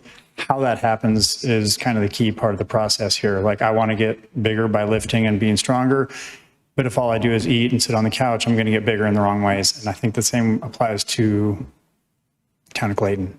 I'm hopeful that you guys will consider the broader picture. I mean, for me, really, it comes down to what sort of public-facing institutions and zonings are we going to have in this community moving forward. We can fill it with people, but if we don't have institutions that are meaningful, like a church, not that necessarily it has to be a church in that parcel, but housing creates demand for community infrastructure. The more homes we build, the more important it becomes to preserve land for community-serving uses. The success of a neighborhood is measured not only by how many homes it contains, but by whether it includes the institutions that support the people living in them. So appreciate your time tonight. Thank you. Anyone else? Mayor, if I may, Conrad Olmedo, Planning Director, members of council. Good points on the comprehensive plan, the future land use map. Just for a point of clarity, when staff presents the recommendations for the future land use map consistency, when we recommend an inconsistent, it's due to analysis. It's a case-by-case opportunity to also update the future land use map designation. So if we were recommending approval for this project, it would have to be, we wouldn't have an opportunity to update the future land use map designation. So state law requires our comp plan, our future land use map to align with our zoning.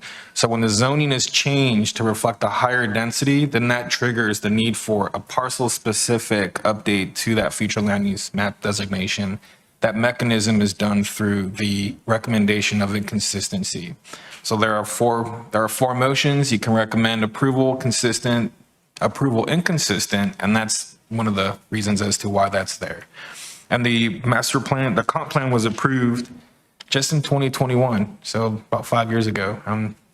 So it's not like ones that I've seen that are approved in the 1980s, and we're still working with that project. Right. Thank you. Yep. All right. Anyone else wish to speak on this? Mayor, if I could. Yes. An email was received today from Matt Becker in opposition. Council has received a copy of this email, and it will become part of tonight's minutes. All right. Thank you, Town Clerk.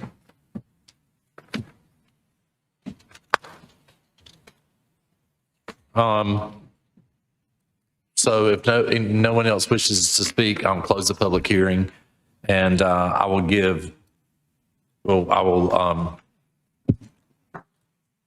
have council ask additional questions before I give an opportunity to the applicant to address any statements that were made prior to. I think you need an opportunity to rebuttal if you choose.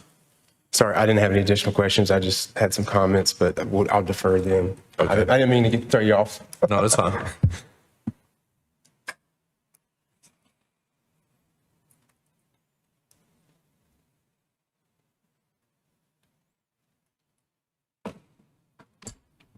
Good evening. I'll just mention a couple points. One with regards to the density. This is a parcel specific rezoning for 11 acres.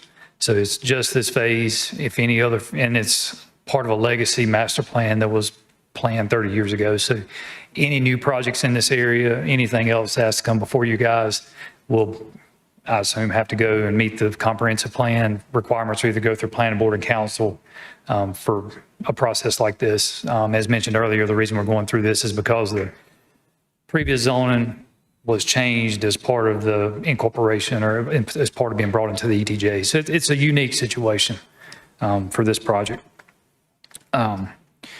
With regards to the current deficiencies, as noted, that was all part of the previous developer. It's not part of the applicant or done by the applicant that's presenting this rezoning or this project or this phase. With regards to some of those, the roads, they are inspected and inspections are passed by NCDOT. They're just waiting for NCDOT board approval to take those over for ownership for the phase one roads, or the earlier roads, the ones that have been constructed for years and have been having to be maintained by the HOA. So that process is underway. It's in DOT's court. The SCMs that have been deficient are in the process of being converted. And note those were designed to the county standards in place at the time, so they may or may not meet current town standards. There again, it's not part of this particular rezoning, but it's something to note that the developer for this project and the applicant is advocating for that to be done, because they want all the residents to be, to be satisfied as part of this project. It is ultimately one project under the Town of Clayton. And with regards to the amenities, the bulk of the amenities, as I noted, are in future phases to be constructed. Right now, it's really just the clubhouse that's been built, and that's a function of how the earlier phases were built by the previous developers. So there again, it wasn't part of the developer or part of this phase for this project, or planned that way by the current developer. And as noted, they have produced or constructed all the amenities that have been approved and required as part of their developments, or their phases, sorry. In addition, last thing on that, the infrastructure for these parcels or these current phases will have to be bonded. So if something happens, ultimate maintenance, ultimate completion of those will not be the HOA's burden.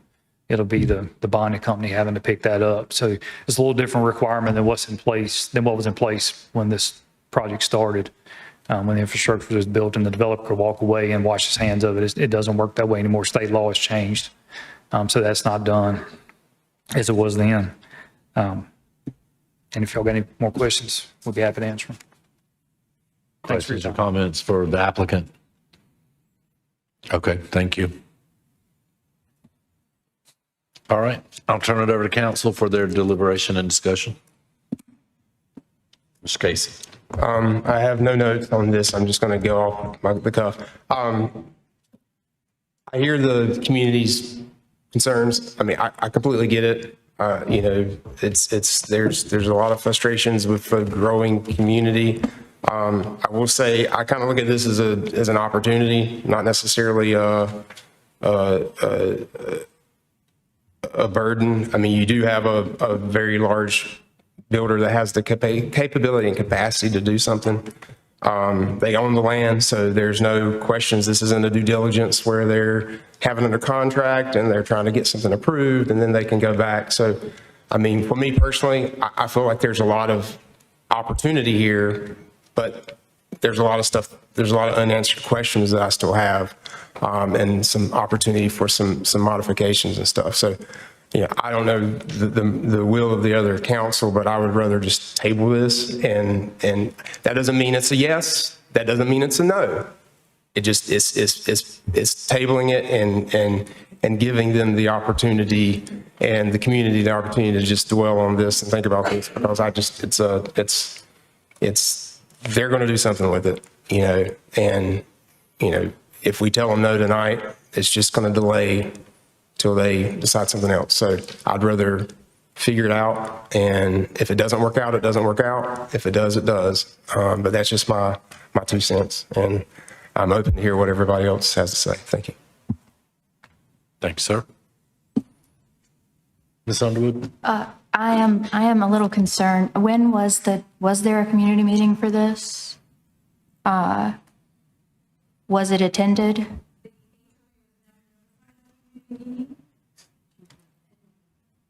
Ma'am, I'm gonna need you to come to the podium to reply so we can get you on the record. No, it's okay. Sorry. As far as my knowledge, I've been on the HOA for over 3 years, and we were never invited to a community meeting. Or have, as I said, never spoke with D.R. Horton and their HOA department. And to add to that, the UDO requires notification within 300 feet. They did do a neighborhood meeting. I believe they did 2 neighborhood meetings. But again, it was only those properties within 300 feet of this one that were notified. Well, the properties within 300 feet of this new location are just being built now. So there's nobody living in them. But Winston Point is a full community of 550 homes, not just the adjacent homes to where this is being built. So if that's the case, who showed up for the meeting if the houses are just being built and not being resided in? Excuse me, as Haley mentioned, we had 2 neighborhood meetings under the UDO requirements, and not one person showed up, either meeting. Can you tell me when those were? I could not, right off the top of my head, do you know? I can look and I will let you know. Give me a couple minutes. And we So are you testifying that there are residents within that 300 feet that were There's notified? property owners, yes, within that 300 feet. Okay, that's what I'm, yes, property owners, Yeah. that's what I'm getting clarification. Yes, sir. Yes, okay, thank you.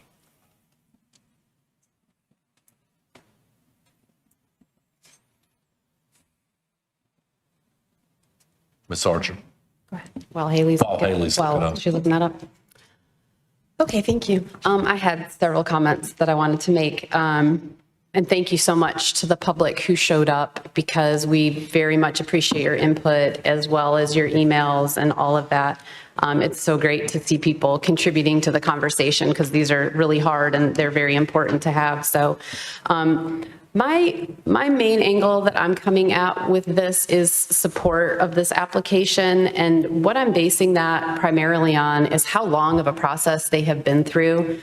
The original hearing at the planning board was back in November, and then we had a follow-up in March. So this has been vetted quite thoroughly. From what I understand, it has also been through the town's internal processes and reviewed, I believe, something like 8 times. So for those of us who see this process, regularly, that's a lot of actually review. And then in addition to that, this is such a legacy subdivision. I mean, this thing, as you've heard, has been switched around and kind of massaged multiple times. And that is not the current developer's fault or our fault. It's what happens when you have these large legacy, multi-decade master plans that unfold. I mean, just like our staff stated, there's not even a part of our code anymore that has the same designation as this neighborhood. That's how old of a relic we're trying to deal with here. So our planning board heard it twice. It was discussed by those 9 members of our community. The ETJ is represented on that board, by the way. They asked a lot of questions. They tabled it in November and it came back in March. And for the result of their discussions and their questions, the future residents of this neighborhood would now have an extra amenity. And we've fleshed out who owns these roads and what we want to have happen with these roads. I believe there's conversations underway with NCDOT about Jasper and the alignment there. It's terrible. So this has brought forward some of the issues with that property, and I believe we'll iron some things out. And I believe it sounds like this new developer coming in is seeing this through a little different lens than the existing developer out there. So this has been a subdivision in the works for many years, given the fact that these roads are owned by DOT, which, just so everybody knows, that's a little bit unusual for us. We are normally talking about streets that are going to be adopted by the town of Clayton. That's a very different situation. Given that, I don't really see how it's in our purview to deal with the sidewalks or the school connectivity. That is really a DOT issue, unfortunately.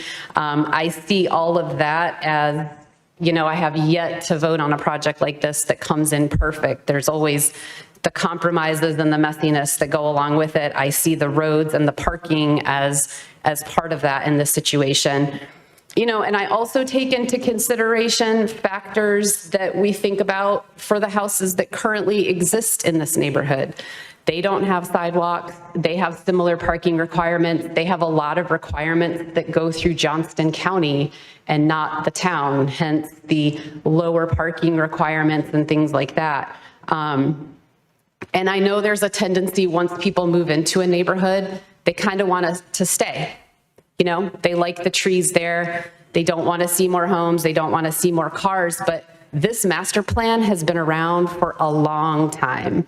So this is just the unfolding of something that was set into motion a long time ago. If we were able to close the door on things that came down the line, there are a lot of us here in this room who wouldn't have houses in Clayton because the people that moved in before us would say, hey, we don't want any more houses here. So there's that to consider.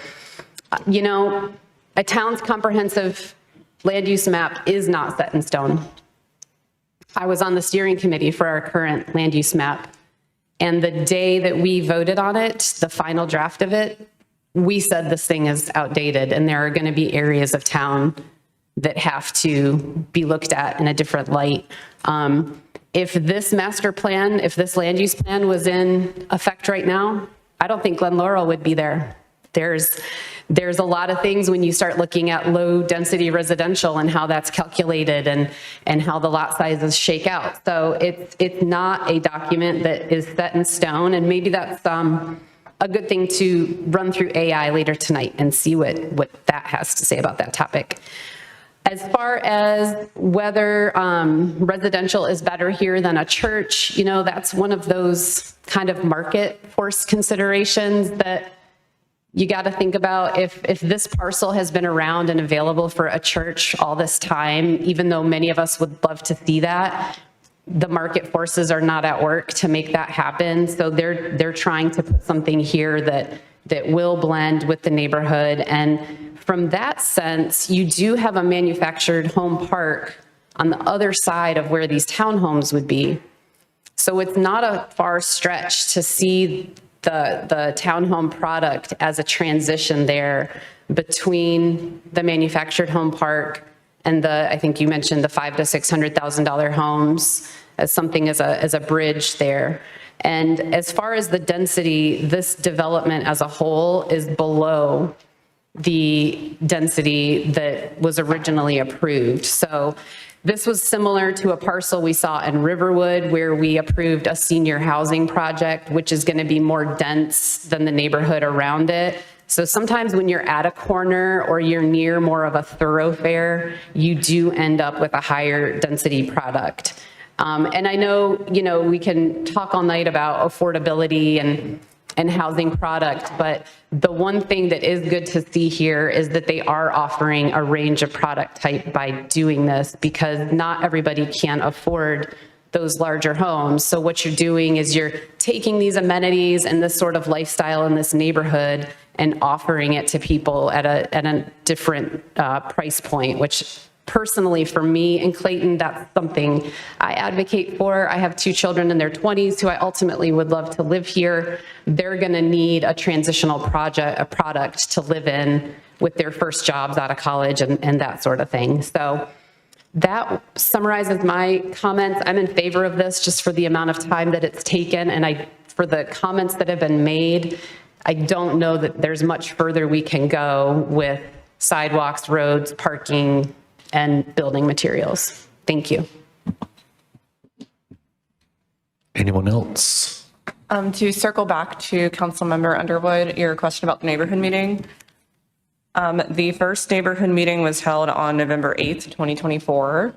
And when we did our first review, we noticed that one property owner was not noticed. So part of the review comments was that they had to do another neighborhood meeting, and that second one was held on December 17th, 2024. I will note that the adjacent lots were not in the current state that they are, so they were not subdivided at that point. So there were, I think, 8 property owners notified in total. But it is worth noting too that with the public notice that we send out within 300 feet of the property that was sent out for this public hearing, those houses did get notified for this as well.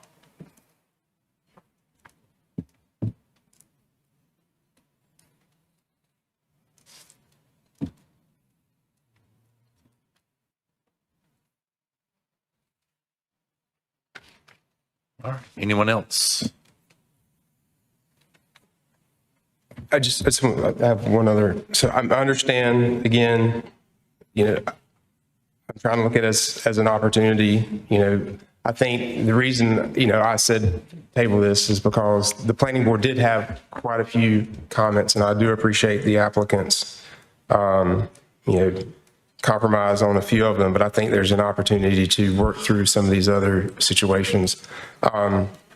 Again, this is in the ETJ. We asked for this ETJ expansion, so we bear the burden of accepting the responsibility in this area as a town, as a municipality for this particular ETJ location. So with that being said, then we obviously need to treat it as if it was our own, as if it is, through the requirements on our UDO. And, again, I think that, the planning board brought up some very good points. I think that it seems like the applicant might be willing to work some more on that. I understand it's a long process, but I'd rather get it right than just vote on it just because it's taken this long. So that's just my 2 cents.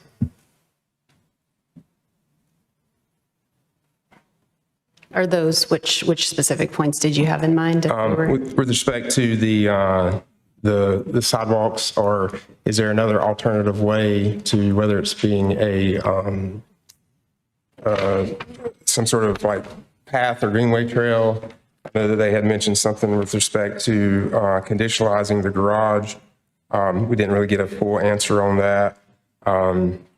Those are my 2 primary things that were brought up. I know that some others on here, I can't speak for the others. I don't know where it stands, where they were in favor or against, but with respect to, some of the parking challenges as well. And I guess there were some design questions that didn't seem like they wanted to be conditionalized, but that was another part of the conversation.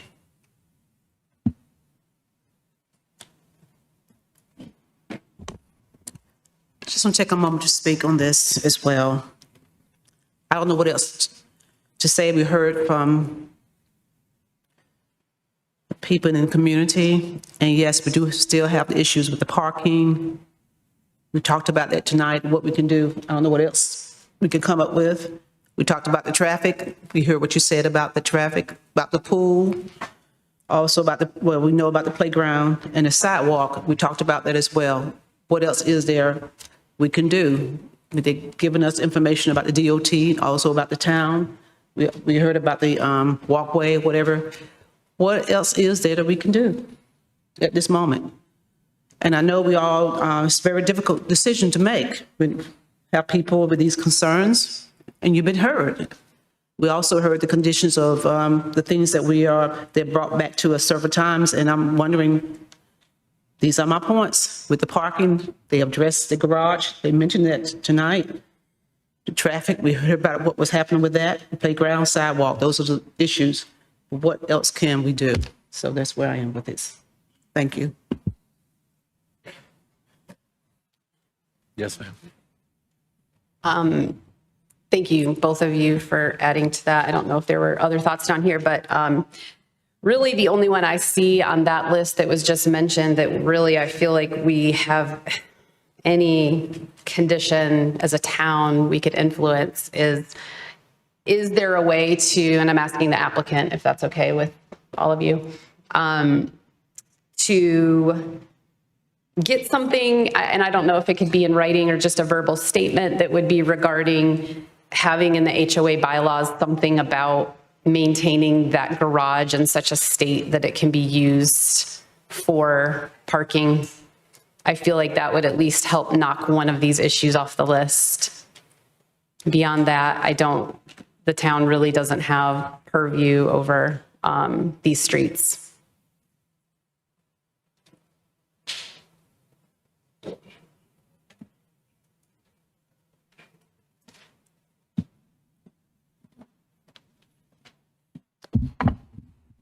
again, Toby Coleman,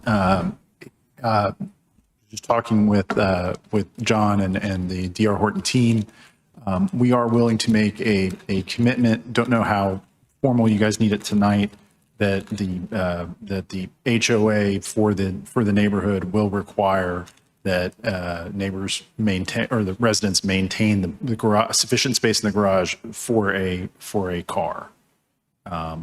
If there's some other way that you guys want to address that, we're fine with that, but that's sort of the general idea, general gist, and we're happy to work with staff on wording that condition. Yeah, sure. We're happy to work with staff to ensure that that condition is consistent with what I'm saying tonight as well. If you guys, if that's sufficient for y'all. Would that be addressed in the covenants? It would be that the condition would require that the covenants actually address that and make that an enforceable provision. Is there any street parking in this neighborhood whatsoever? Happy to have somebody else answer that. My understanding is that DOT does not allow street parking on these roads. Now, how that works in practice, I can't speak to, right? But legal street parking, my understanding is no, you can't. I'm just curious as to whether if any of these homes have more than 2 cars, or if they have visitors and then they come home. Where, I mean, if the 11 overflow spots are filled, then where would they go? Because obviously they're not going to park on Winston Road. Right. I would have, people are very resourceful in how they park, I guess would be my short answer. But you're correct that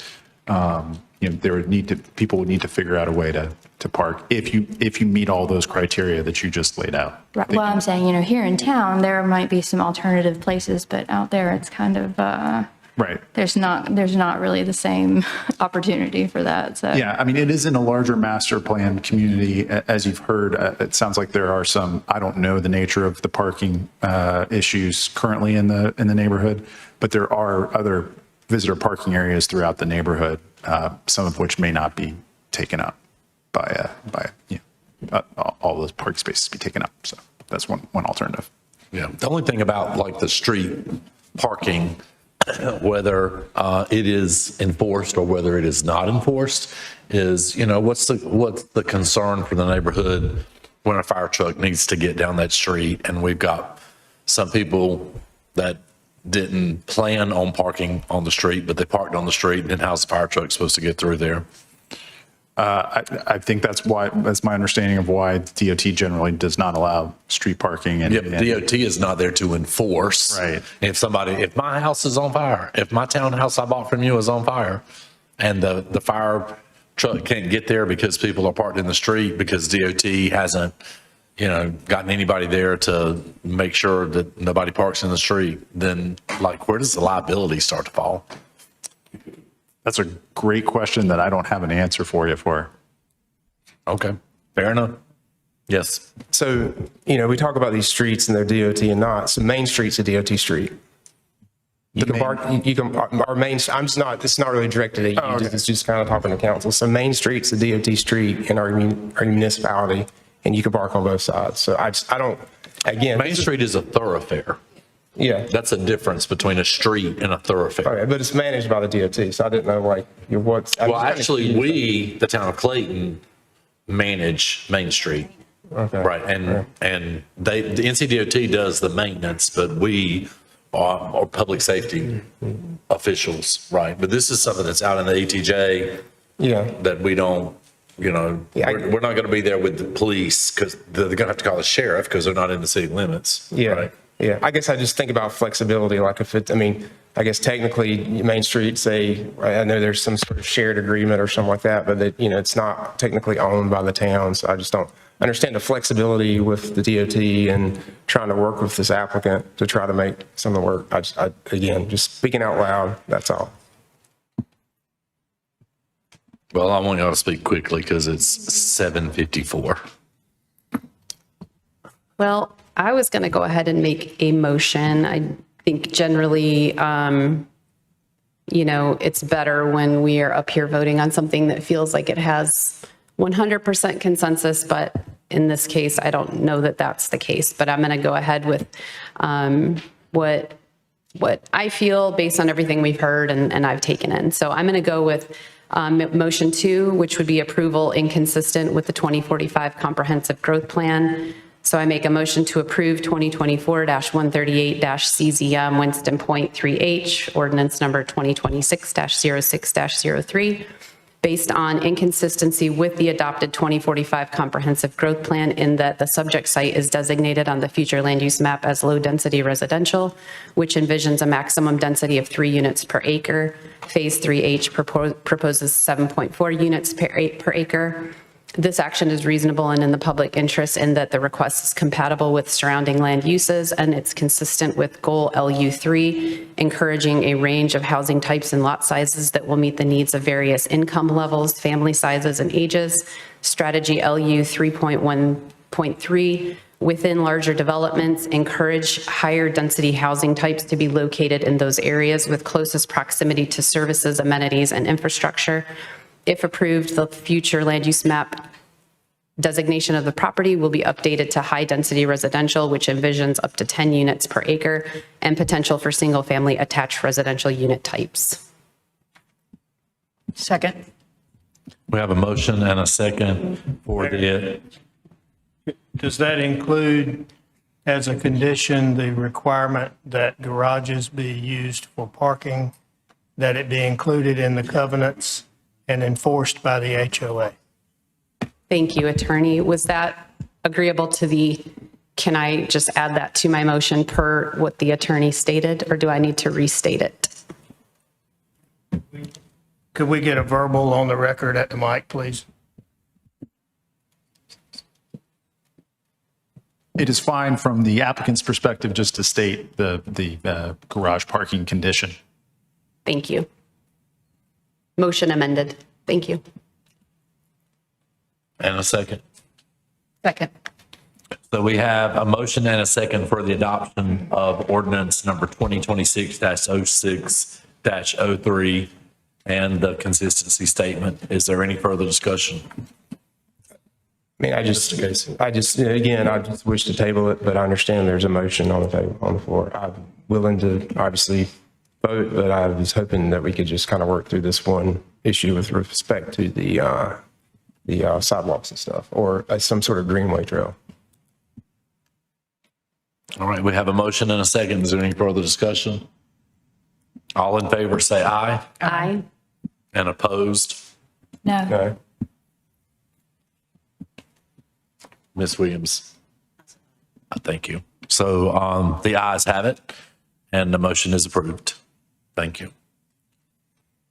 Up next on the agenda is the Town of Clayton fiscal year 2026-27 budget. This is continued from the May 18th, 2026 meeting. And I would like to give the floor to Todd Melton, the budget manager.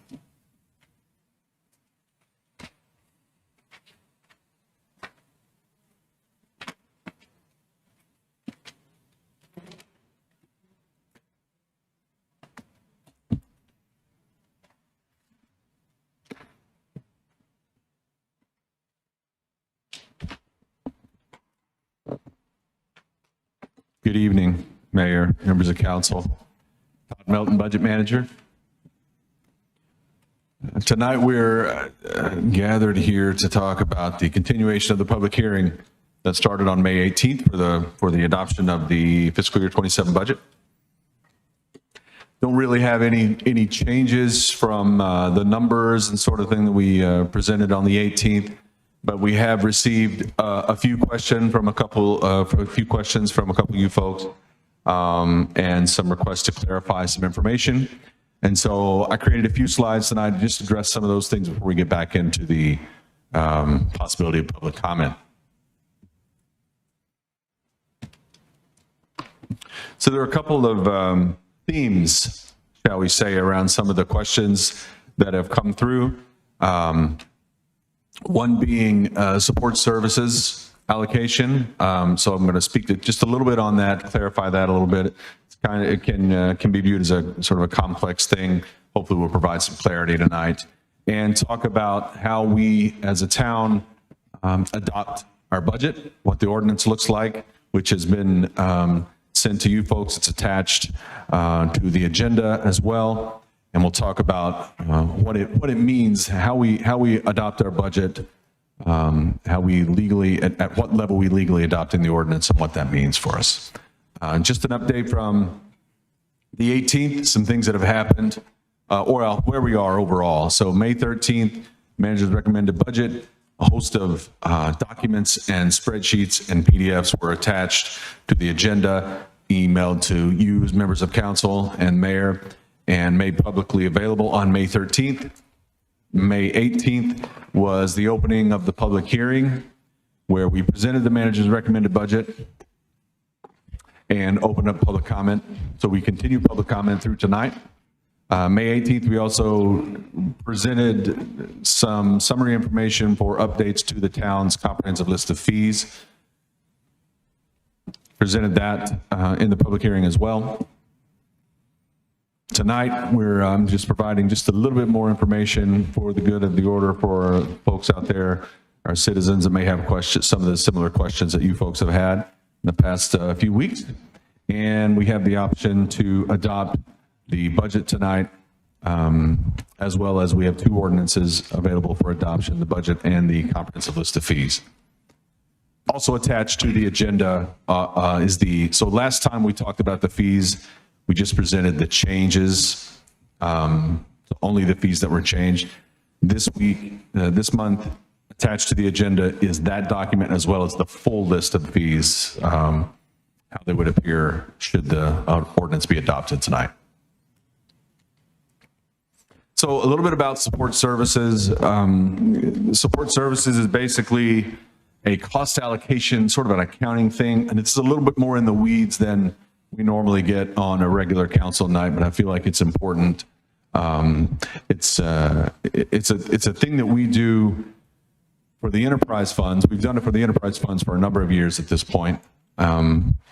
It's an accounting method that allows us to capture the total cost of operating the water sewer utility and the electric utility. We're also, since we began doing for the enterprise funds, we're doing the same thing for inspections, building inspections, because building inspections revenues have certain requirements on how we can use those. So it's important to kind of capture the total cost of that.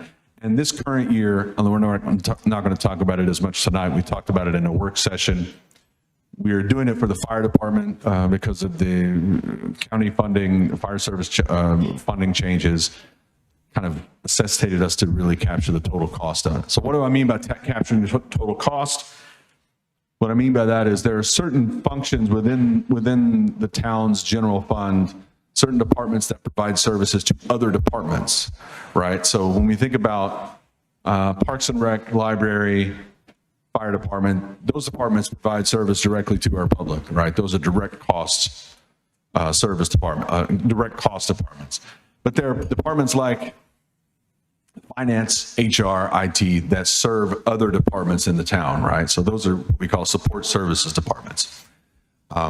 They also provide services. HR provides a whole lot of services to the enterprise funds because the enterprise funds, there are a lot of employees there, right? So we don't charge HR costs directly to the enterprise fund. So the support services allocation is our way of sharing their proportion of those costs into the enterprise funds. There's a lot of words. So some of these support services, I think I named, I have a list here. HR, IT, legal, administration, my time. I only support other departments, right? So the budget office only supports other departments. And they do this, so Black & Veatch, the consultant, does this for the entire town, but really the only ones we charge back are the enterprise funds and now inspections and fire department. And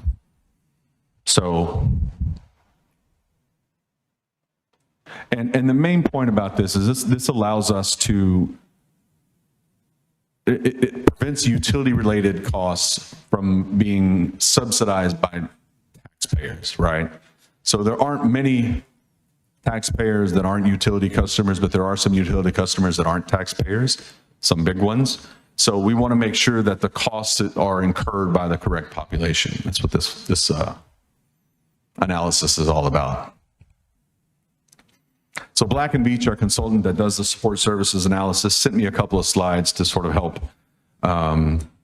with my information tonight. Really, the most important thing on this slide are the links at the bottom of this page. There's a link to a GFOA publication that really sets up why it is the best practice to do what we're doing. And this is more about, their direct costs and support services costs. This is sort of the body of work that Black & Veatch did to set this up, and that we've been doing this. I think this is the third time we've done studied the whole model and changed the whole model again. It's been 3 years since they updated the model itself. A lot has happened in 3 years. The water sewer fund grew by quite a bit over the last 3 years, setting up Sam's branch. We changed some processes around that are necessitating sort of us refiguring the whole thing. We added some departments. We did a whole new reorg last year. So it's really important to kind of reset that model every few years. And if you read that GFOA publication, it states as much as well. So these are all sort of the things that Black & Veatch did to set this up. A lot of data collection from us. They scheduled interviews with department heads. Almost all of our directors sat in an interview with Black & Veatch talking about how they do their work, who they support, how much they support them, that sort of thing. They developed cost drivers to allow them to quantify the proportion of that support that should be charged out to other departments. I won't go through all of these, but that's sort of the high points. The only thing on this list that they haven't completed yet is the study, the complete report. We'll be getting that, I believe, in about a month, or maybe in July. Yeah, sometime. That should be about a month. Some end of July, I think, is what they said. So I mentioned cost drivers. Cost drivers are sort of the thing that allows the consultants to figure out how much of each service goes where. So I'll put this one up here. This was mine. So the cost drivers there, you can see basis of allocation, number of departments, operating budget, FTE. Number of departments makes sense for me because I work with every single department. I build every single department's budget along with them and my office. So we went over, in the interview, we kind of went over these. They asked me if these made sense. I think I added the FTE one in my interview with them. Because I do a lot of personnel budgeting too. I do, in addition to creating the overall budget, we do a lot of stuff with position control and stuff like that. So FTE. So basically what this means, number of departments, that's dividing a portion of my work across all departments, right? But then there are some departments that are bigger and require a little bit more work. So the operating budget cost driver was kind of created. Anyway, so that's how my time was divvied up across all of the departments. On the other side of that, each department, they did an analysis to figure out how much, anyway. So it's all backed by math. It's all backed by a whole lot of analysis. And in addition to, there's quantitative stuff and there's qualitative stuff, right? So they interviewed all of us and all the department heads and then did the math. I guess that's my point.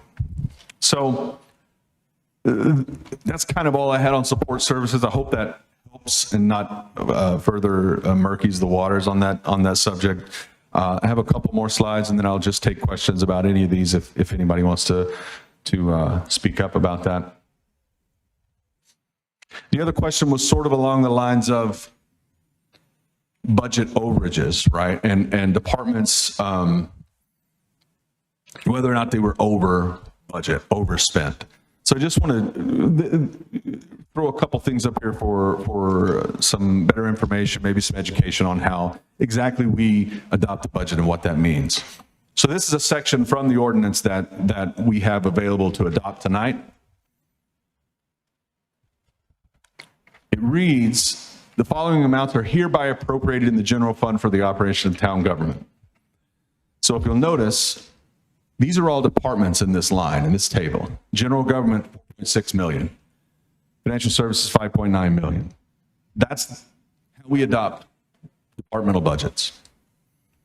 So planning, for instance, has $440,000 budget. So we do develop the budget all the way down to the line item. However, this is what's in the ordinance, the department, right? So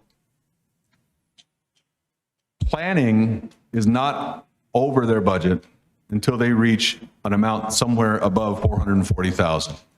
So questions we received were like, if planning, I'm just making things up, if planning had $50,000 in part-time labor and they've spent 75, why are they over budget?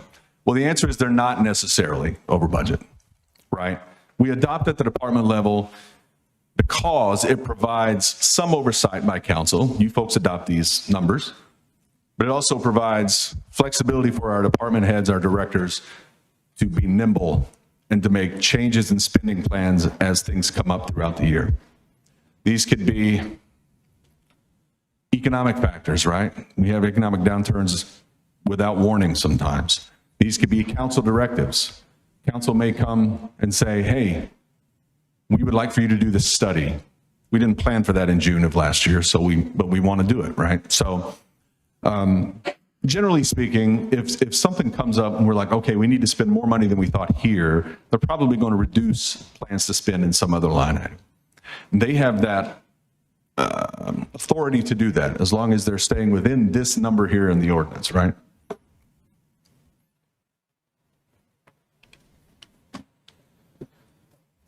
I think I just said all this stuff. Council and you folks approved the spending limits, which is the department level, that one big number for each department.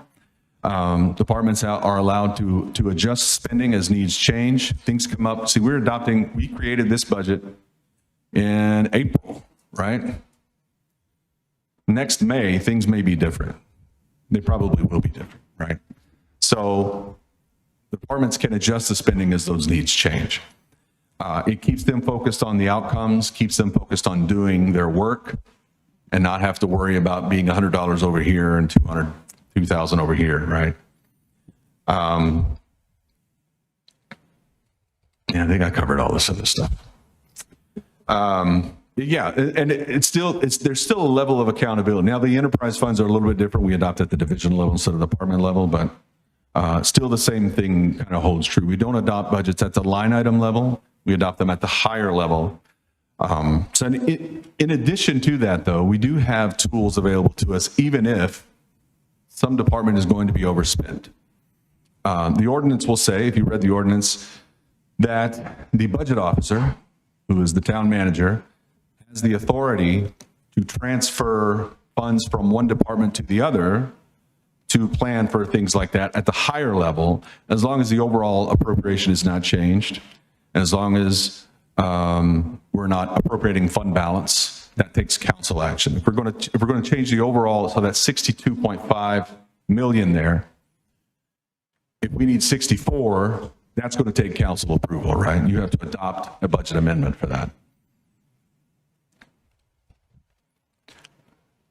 So this is just a repeat from last time. And I will say this also, after we get past what I have to say tonight, my presentation from the 18th is still attached to this presentation. So if you want to see everything, you can come and see access this file. You'll see the stuff from the 18th as well.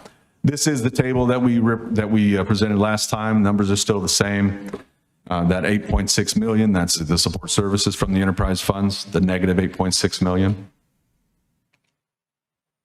And staff recommendations tonight are for you to adopt ordinance 2026-0602 and 2026-06-04. Okay. Any questions on that? I know that we've had some back and forth with a couple of members, and I'm happy to answer any questions that need more detail if those needs exist. Mr. Casey. Todd, so, I mean, I saw some emails today earlier, and I admit that I was not able to open them and read them. So is this kind of touch base on some of those? Or? Yeah. Some of that, the emails were, I think, a lot more detailed than this, but yeah, there's sort of some of the same themes, yeah. Okay, but there's more context, I guess, in the emails. Yeah. Okay. And then, the drop dead deadline is July our next meeting, at least, if we don't do it tonight, we have to approve the budget. So we have a budget on time for July 1st, correct? Correct. Just want to make sure. Okay, that's all I have. Thank you. Anybody else have questions? I did have some questions. Yeah. And I unfortunately have not had, I feel like, adequate time to review them. But also there was one area where the professional and contract services for fiscal year 2027, I understand that doesn't exist yet, but if we could get the ones for the current year, that would be great. Sure. And I am was happy with a lot of those answers, but I still had a few questions. So I'm hoping that we can get those resolved before we vote.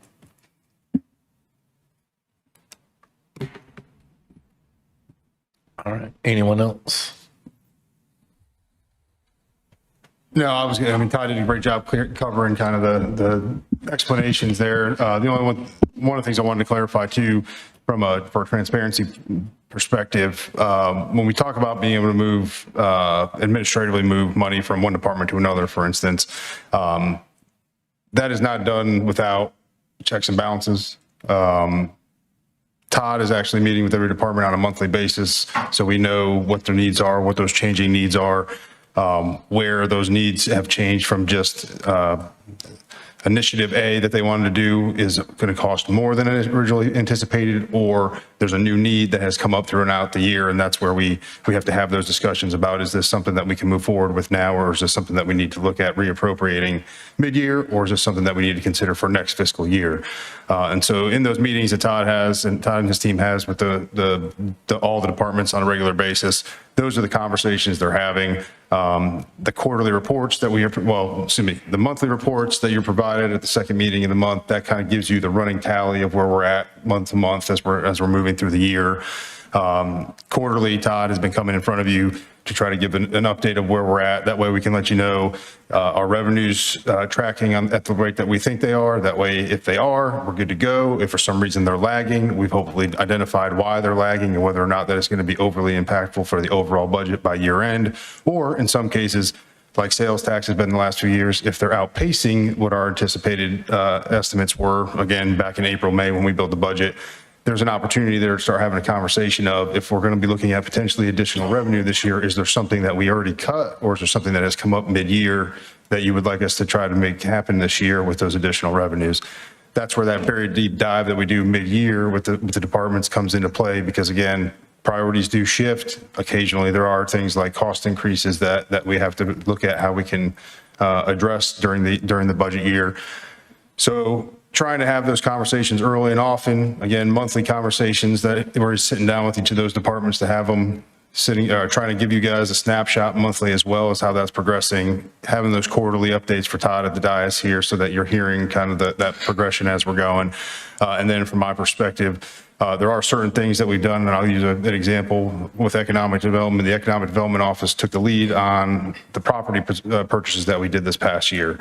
The dollars for those were budgeted in the administration budget, but where the work effort was occurring was in the Economic Development Office. So from a transactability perspective, allowing them to move forward and be able to book those charges where the work's actually happening, and then having Todd as budget manager or budget officer, I guess me technically as the budget officer, Todd does the work, be able to administratively move the funds that we had booked under the administration budget to the Economic Development Office budget where the actual work is happening. Those are those financing or accounting tools that we utilize to make sure that, again, that bottom line number, 62.5, for instance, for this year from general fund, that is an absolute, we cannot go over, do not pass go.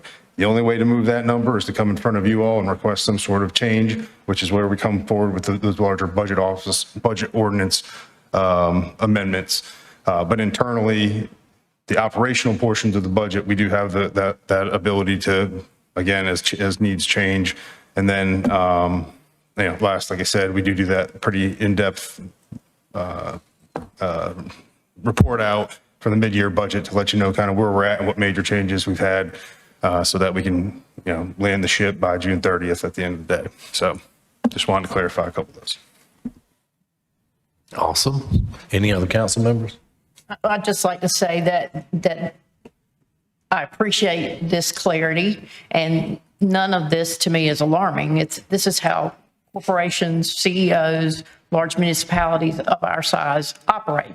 And as long as that bottom line, I'm being redundant to what Mr. Coppola said, is how they operate. And this isn't happening in the darkness. It's not happening undercover. We're getting quarterly advisements about how that shift is happening, the mid-year review. So we're getting updated on these things, and that bottom line number is not changing. That is the critical point to this, because departments' needs and costs change throughout the year, just as you stated. So I appreciate you bringing this to us, this additional deep dive, to help people understand how this works. We're not changing that bottom line number. We're adjusting as we go based on the needs of departments and the changes of departments. So thank you for that clarification from both of you.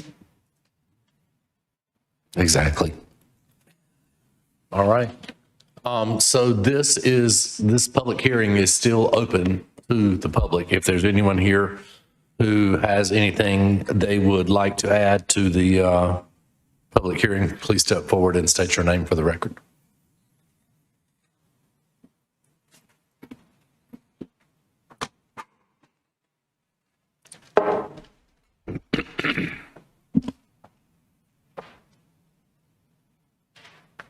May I approach?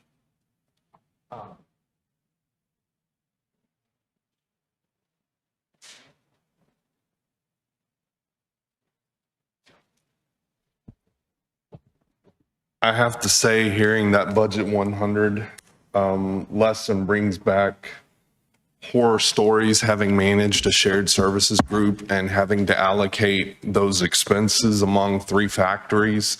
It was always a challenge every year that was questioned, but it was always cheaper than providing those shared services at each of those factories, without exception. And but that allocation is always, it's rough hearing that. So,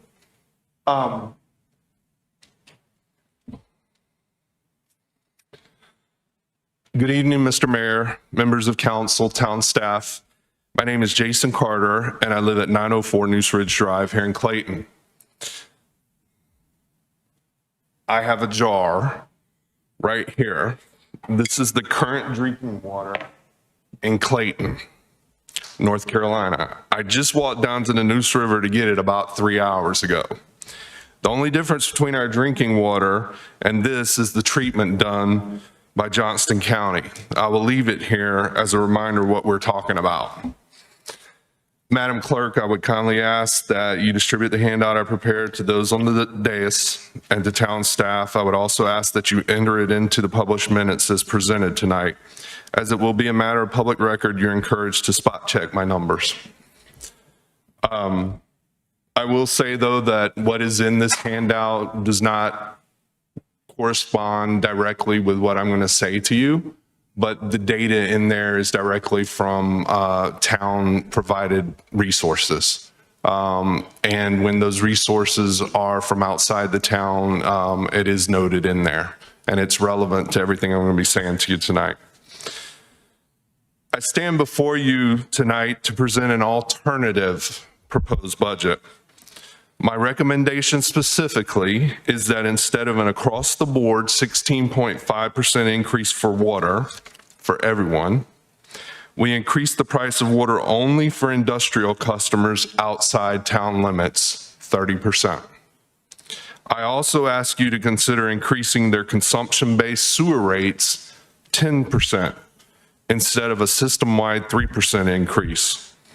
I would also ask you to consider an increase to their electric rates that also takes into account the strain they are placing on our resources. The town of Clayton currently has just over 16,000 water supply meters in its system. Of those, 18 are industrial. As a group, those 18 consume 1.75 million gallons of water per day. Yes, that is correct. 18 customers out of over 16,000 consume 1.75 million gallons of water per day. That's 15% more than all the residents combined. For comparison, the same number of customers in Smithfield consume about 30,000 gallons a day. And based on comments made in previous public meetings, my educated guess is that 2 of those meters are consuming almost 100% of that water. 1.75 million gallons per day. That's the equivalent of 6 data centers. And enough to fill 100 pools every day of the year. Over the last 10 years, our number of residents have increased 138%. And as a result, residential consumption has increased 67%. So think about that. Our population's grown 138%, but their consumption's only increased 67% as a group.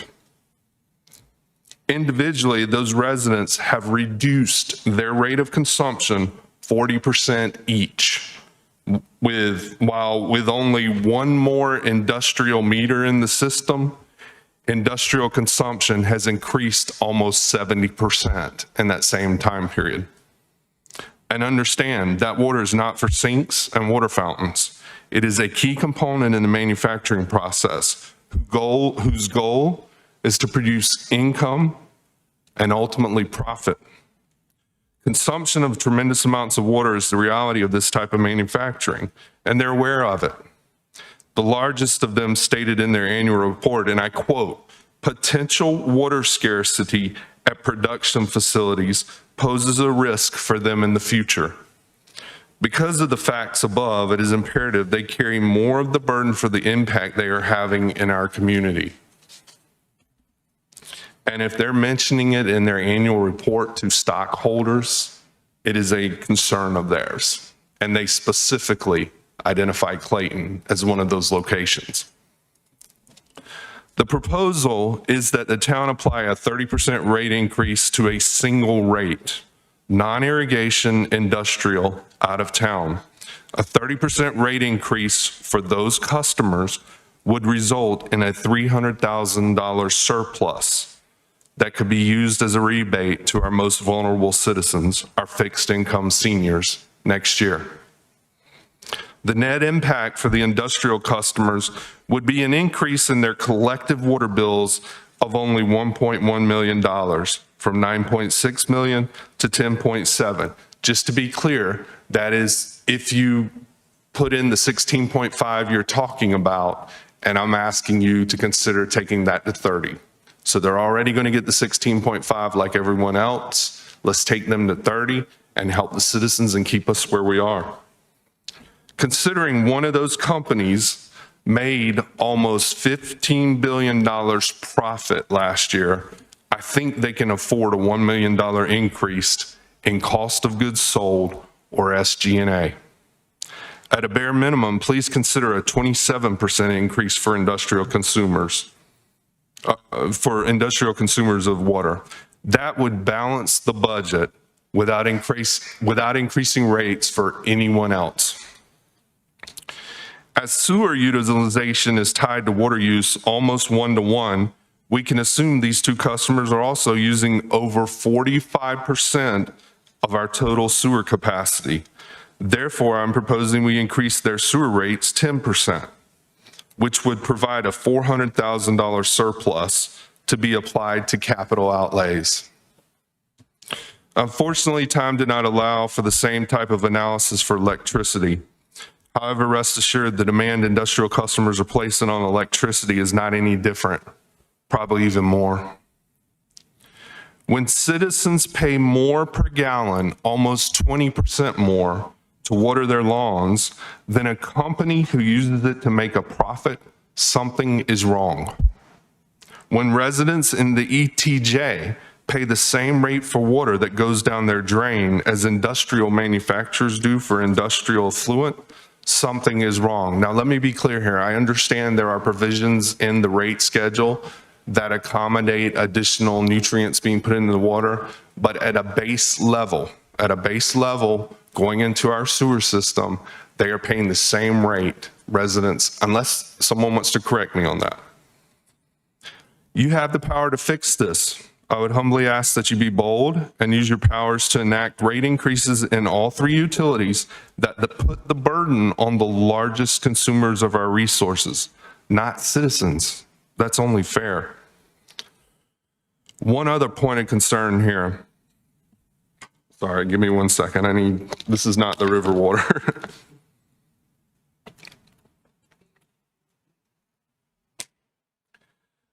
One other point of concern here. The owners of those 2 meters will pay over $27 million. That's $27,211,134.35 in property taxes this year. That is more than all the property taxes in the Clayton town limits combined. And I would love for someone to tell me that I'm wrong about this, but not one penny of that $27 million will go to the town of Clayton. That's truly shameful considering all the services the town provides them. That needs to change. So I'm asking the town of Clayton and the county to get together and make this right through some type of intergovernmental agreement that puts those funds back where the services are being rendered. But that's a conversation for another day. Let me conclude with an analogy. If I was lucky enough that my 20-year-old founded a tech startup that made millions of dollars while living at home, don't you think I'd ask him to pay his fair share of the utilities? Especially if we're doing his laundry and feeding him every day. Now, don't get me wrong, I would brag about him to everyone I know and what he has done for my home. What shouldn't matter is the agreement we've had with him for the last 19 years. But what should change are my expectations of him. We're lucky enough to have a company here at home that made $15 billion last year. That's profit, not revenue again. I think it's time we started asking them to pay their fair share of the utilities, especially since they're consuming our most precious resource right here. And they've grown up here. How can they argue with that? My son wouldn't. Please delay the vote until June 15th and approve a 30% increase for industrial water rates and a 10% increase for industrial customer sewer rates, as well as a electric rate increase for industrial customers that does not impact citizens. I'm happy to answer any questions and receptive to any feedback you may have if you see a problem with any of the facts I've presented today.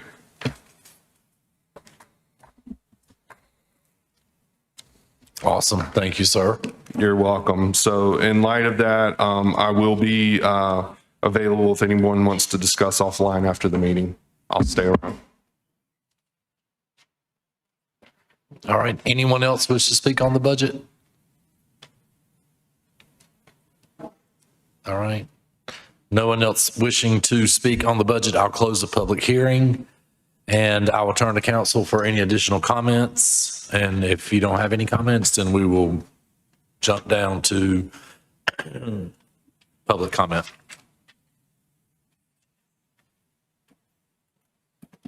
Okay. Hearing none, I'm going to jump right on down on the agenda to public comment.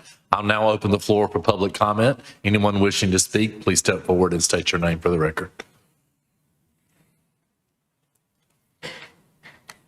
Me again. Good evening again, Mayor and members of the Town Council. My name's Lauren McCourt, and I serve on the Winston Point HOA Board. I wanted to take a few minutes to provide an update on several ongoing issues within our community and to thank the town for the progress that's been made so far. Since December, the town has worked with the HOA to address a number of concerns that residents have raised, and we do appreciate the assistance and attention that the staff has provided. One of the first issues brought to the town's attention in December of last year was the mailboxes relocating due to non-ADA compliance concerns. I'm sorry. While the mailboxes have not yet been moved, progress is being made. The new concrete pad has been installed and the construction of the mailbox shelter has begun. We're hopeful that the project will be done within the next month. We would also like to acknowledge the town efforts regarding the stormwater ponds throughout Winston Point. We understand that inspections have been completed, deficiencies were identified, and the developer has been directed to make the necessary corrections. Residents have seen work taking place, and we appreciate the town's continued oversight of this process. There is still one pond of which ownership remains unclear. We understand that the engineering department is continuing to research that issue, and we will look forward to receive clarification once that review is complete. We have also seen some progress regarding erosion control measures. Portions of the silt fence have been removed in some areas of the development, although significant areas still remain. In addition, some road repairs have been completed. However, we have not yet received confirmation regarding the status of the road acceptance. We still have several areas that were never properly stabilized by the developer, which he still owns in our community, which is a huge eyesore. While we appreciate the progress that has been made, there still remains one major issue that is especially important to many Winston Point residents. Between West Tacoma and Verbena, in Winston Point South is approximately 2 acres that the HOA owns. Under the original master plan, this area was intended to serve as a community park, and Smith Douglas sold houses with this park on their plan. Today, it remains an undeveloped field containing rocks, weeds, and creatures. Through donations and volunteer efforts, the community began exploring a project to transform the area into a usable community space. The estimate cost of those improvements was approximately $30,000. However, we've recently learned that the project will require an erosion control permit, site plan approval, and additional engineering review. Those requirements could add tens of thousands of dollars to the project cost, making it financially unrealistic for our community to complete, which was already in the master plan. We understand and respect the town's responsibility to enforce its regulations. However, we're asking for the town's assistance in helping us find a reasonable path forward. This property was intended to be a park for residents by Smith Douglas and the developer. And we would like the opportunity to make it a usable community asset rather than leaving it as an underdeveloped field. But we need your help. Picture yourself, a Winston Point resident that bought, say, 8 years ago and was promised an open space park by the builder and developer. And now the new section of Winston Point has all of these amenities before they've even sold one house. Frustrating to say the least.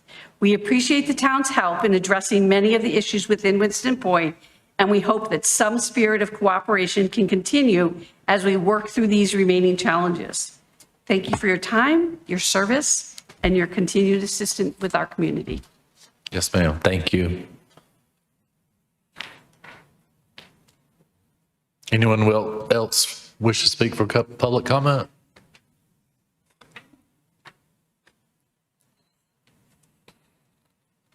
I'm sorry to step back to the podium. I'm just a little unclear here. I know we went from a public hearing to public comment. We did. I'm trying to correct that, but I got to get through what I just messed up before I can go back and correct. I was just wondering if the results of it, pardon me. Sure. Yeah, that was my fault. It's late. All right.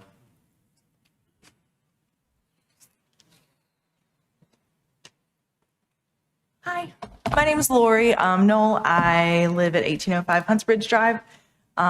Thank y'all so much for serving. It takes a lot of courage to be up there and to listen to all the different things that y'all have to listen to. I am also an ETJ resident, and I live in Avery Farms, and I just wanted to point out the diligence that y'all put forth in the Winston Point stuff. The community that I live in was developed, I don't know, before COVID. And one of the things that they put in there was because it connects to another subdivision that does not have sidewalks, that the developer did not need to put in sidewalks because it would mess with the aesthetic of the attached development.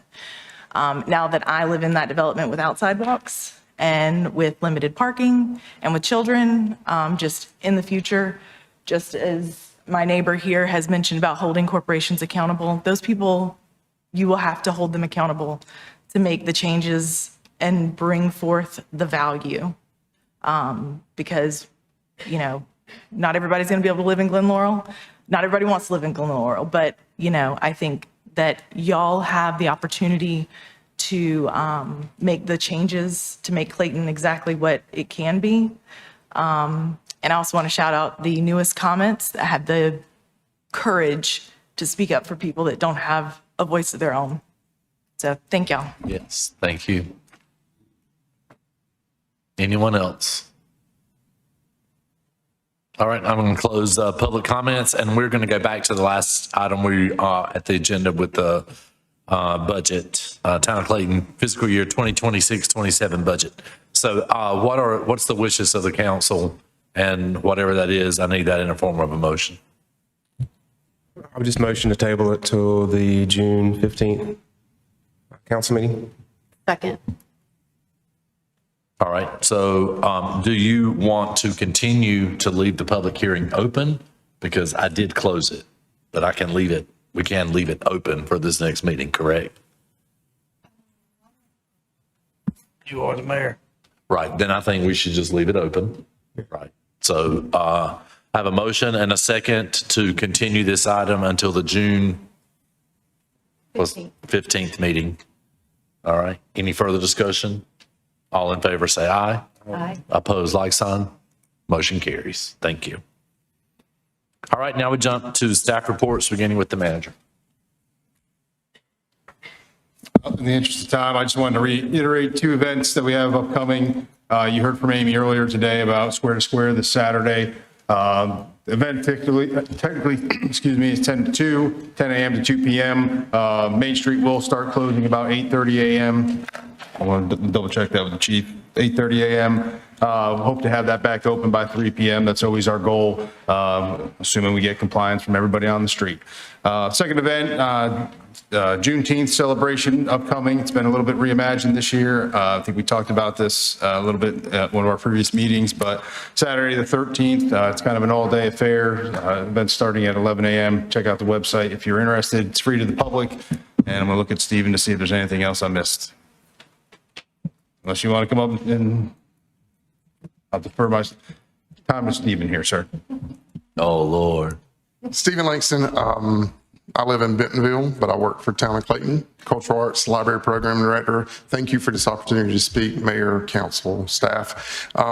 We're excited. This year we did rebrand and kind of beefed up our Juneteenth program. A lot of help from Ms. Gretchen Williams getting everything together. So 11 o'clock, we will start in here, researching your ancestry of color.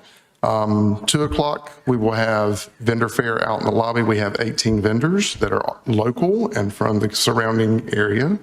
And then we will have a 3 o'clock program called 400 Years, the Evolution of Black America, followed with a Q&A on stage. So we'd love to have everybody. Awesome. Thank you. Right. I was just going to say, for anybody that's seen the last few years, Stephen and his team have been able to find some fantastic talent to come provide those opportunities during that event. And I'm actually regretting that I'm not going to be there this year. I'll be on the side of a lacrosse field in Maryland, apparently. But it should be a great event as always. That's it. All right. Thank you, sir. Town attorney? No report that won't keep. Thank you. Town clerk? No report. Thank you. Other staff?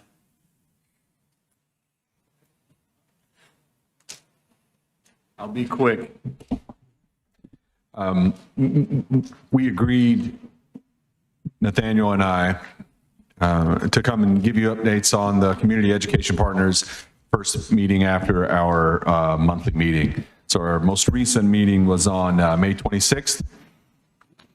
And just a little bit of background on it. This is a volunteer. This is a group of volunteers. We asked folks to volunteer from all different sections of Clayton.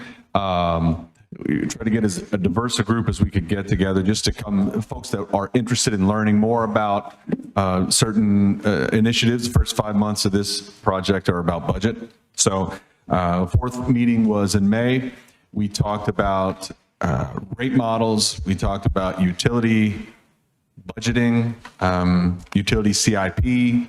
We had a few minutes of some educational material. Then we had a panel discussion where Joshua Baird, Water Resources Director, Matt Proctor, Electric Systems Director, Richard Livingston, Utility Analyst, Rich and myself were on a panel, answered a bunch of questions. Lydia from Communications and Nathaniel did a great job setting it up. Lydia kind of moderated the panel, asked a few questions, and then we let the folks, the members of the group, pepper us with questions after that, and it was great. This whole thing, the whole process has been amazing. I want to thank. I had two folks from the group here, but they just left, so I was going to thank them tonight, but they waited me out. Just want to. That's it. We have one more meeting coming up for budget, and then after that, Nathaniel and Lydia are going to shift direction and come up with another topic. But just wanted to tell you folks that thanks for your support on that, because it has been a really, really rewarding experience for me. We met a lot of people that we hadn't met before, folks that are, you've had folks from Carolina Overlook, from another senior group. We had the senior class president from Clayton High School. So we have a very wide range in all the different categories, and really diverse opinions, and so it was great. That's it. That's awesome. Thanks, sir. Yeah. All right. I'll now jump down to council, mayor and council comments. All right. Then I'll entertain a motion to go into closed session to discuss the purchase of real property and to discuss economic development. Second. We have a motion and a second for closed session. Is there any further discussion? All in favor say aye. Aye. Opposed, like sign. Motion carries. This will be after a 10-minute break. Thanks.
All right.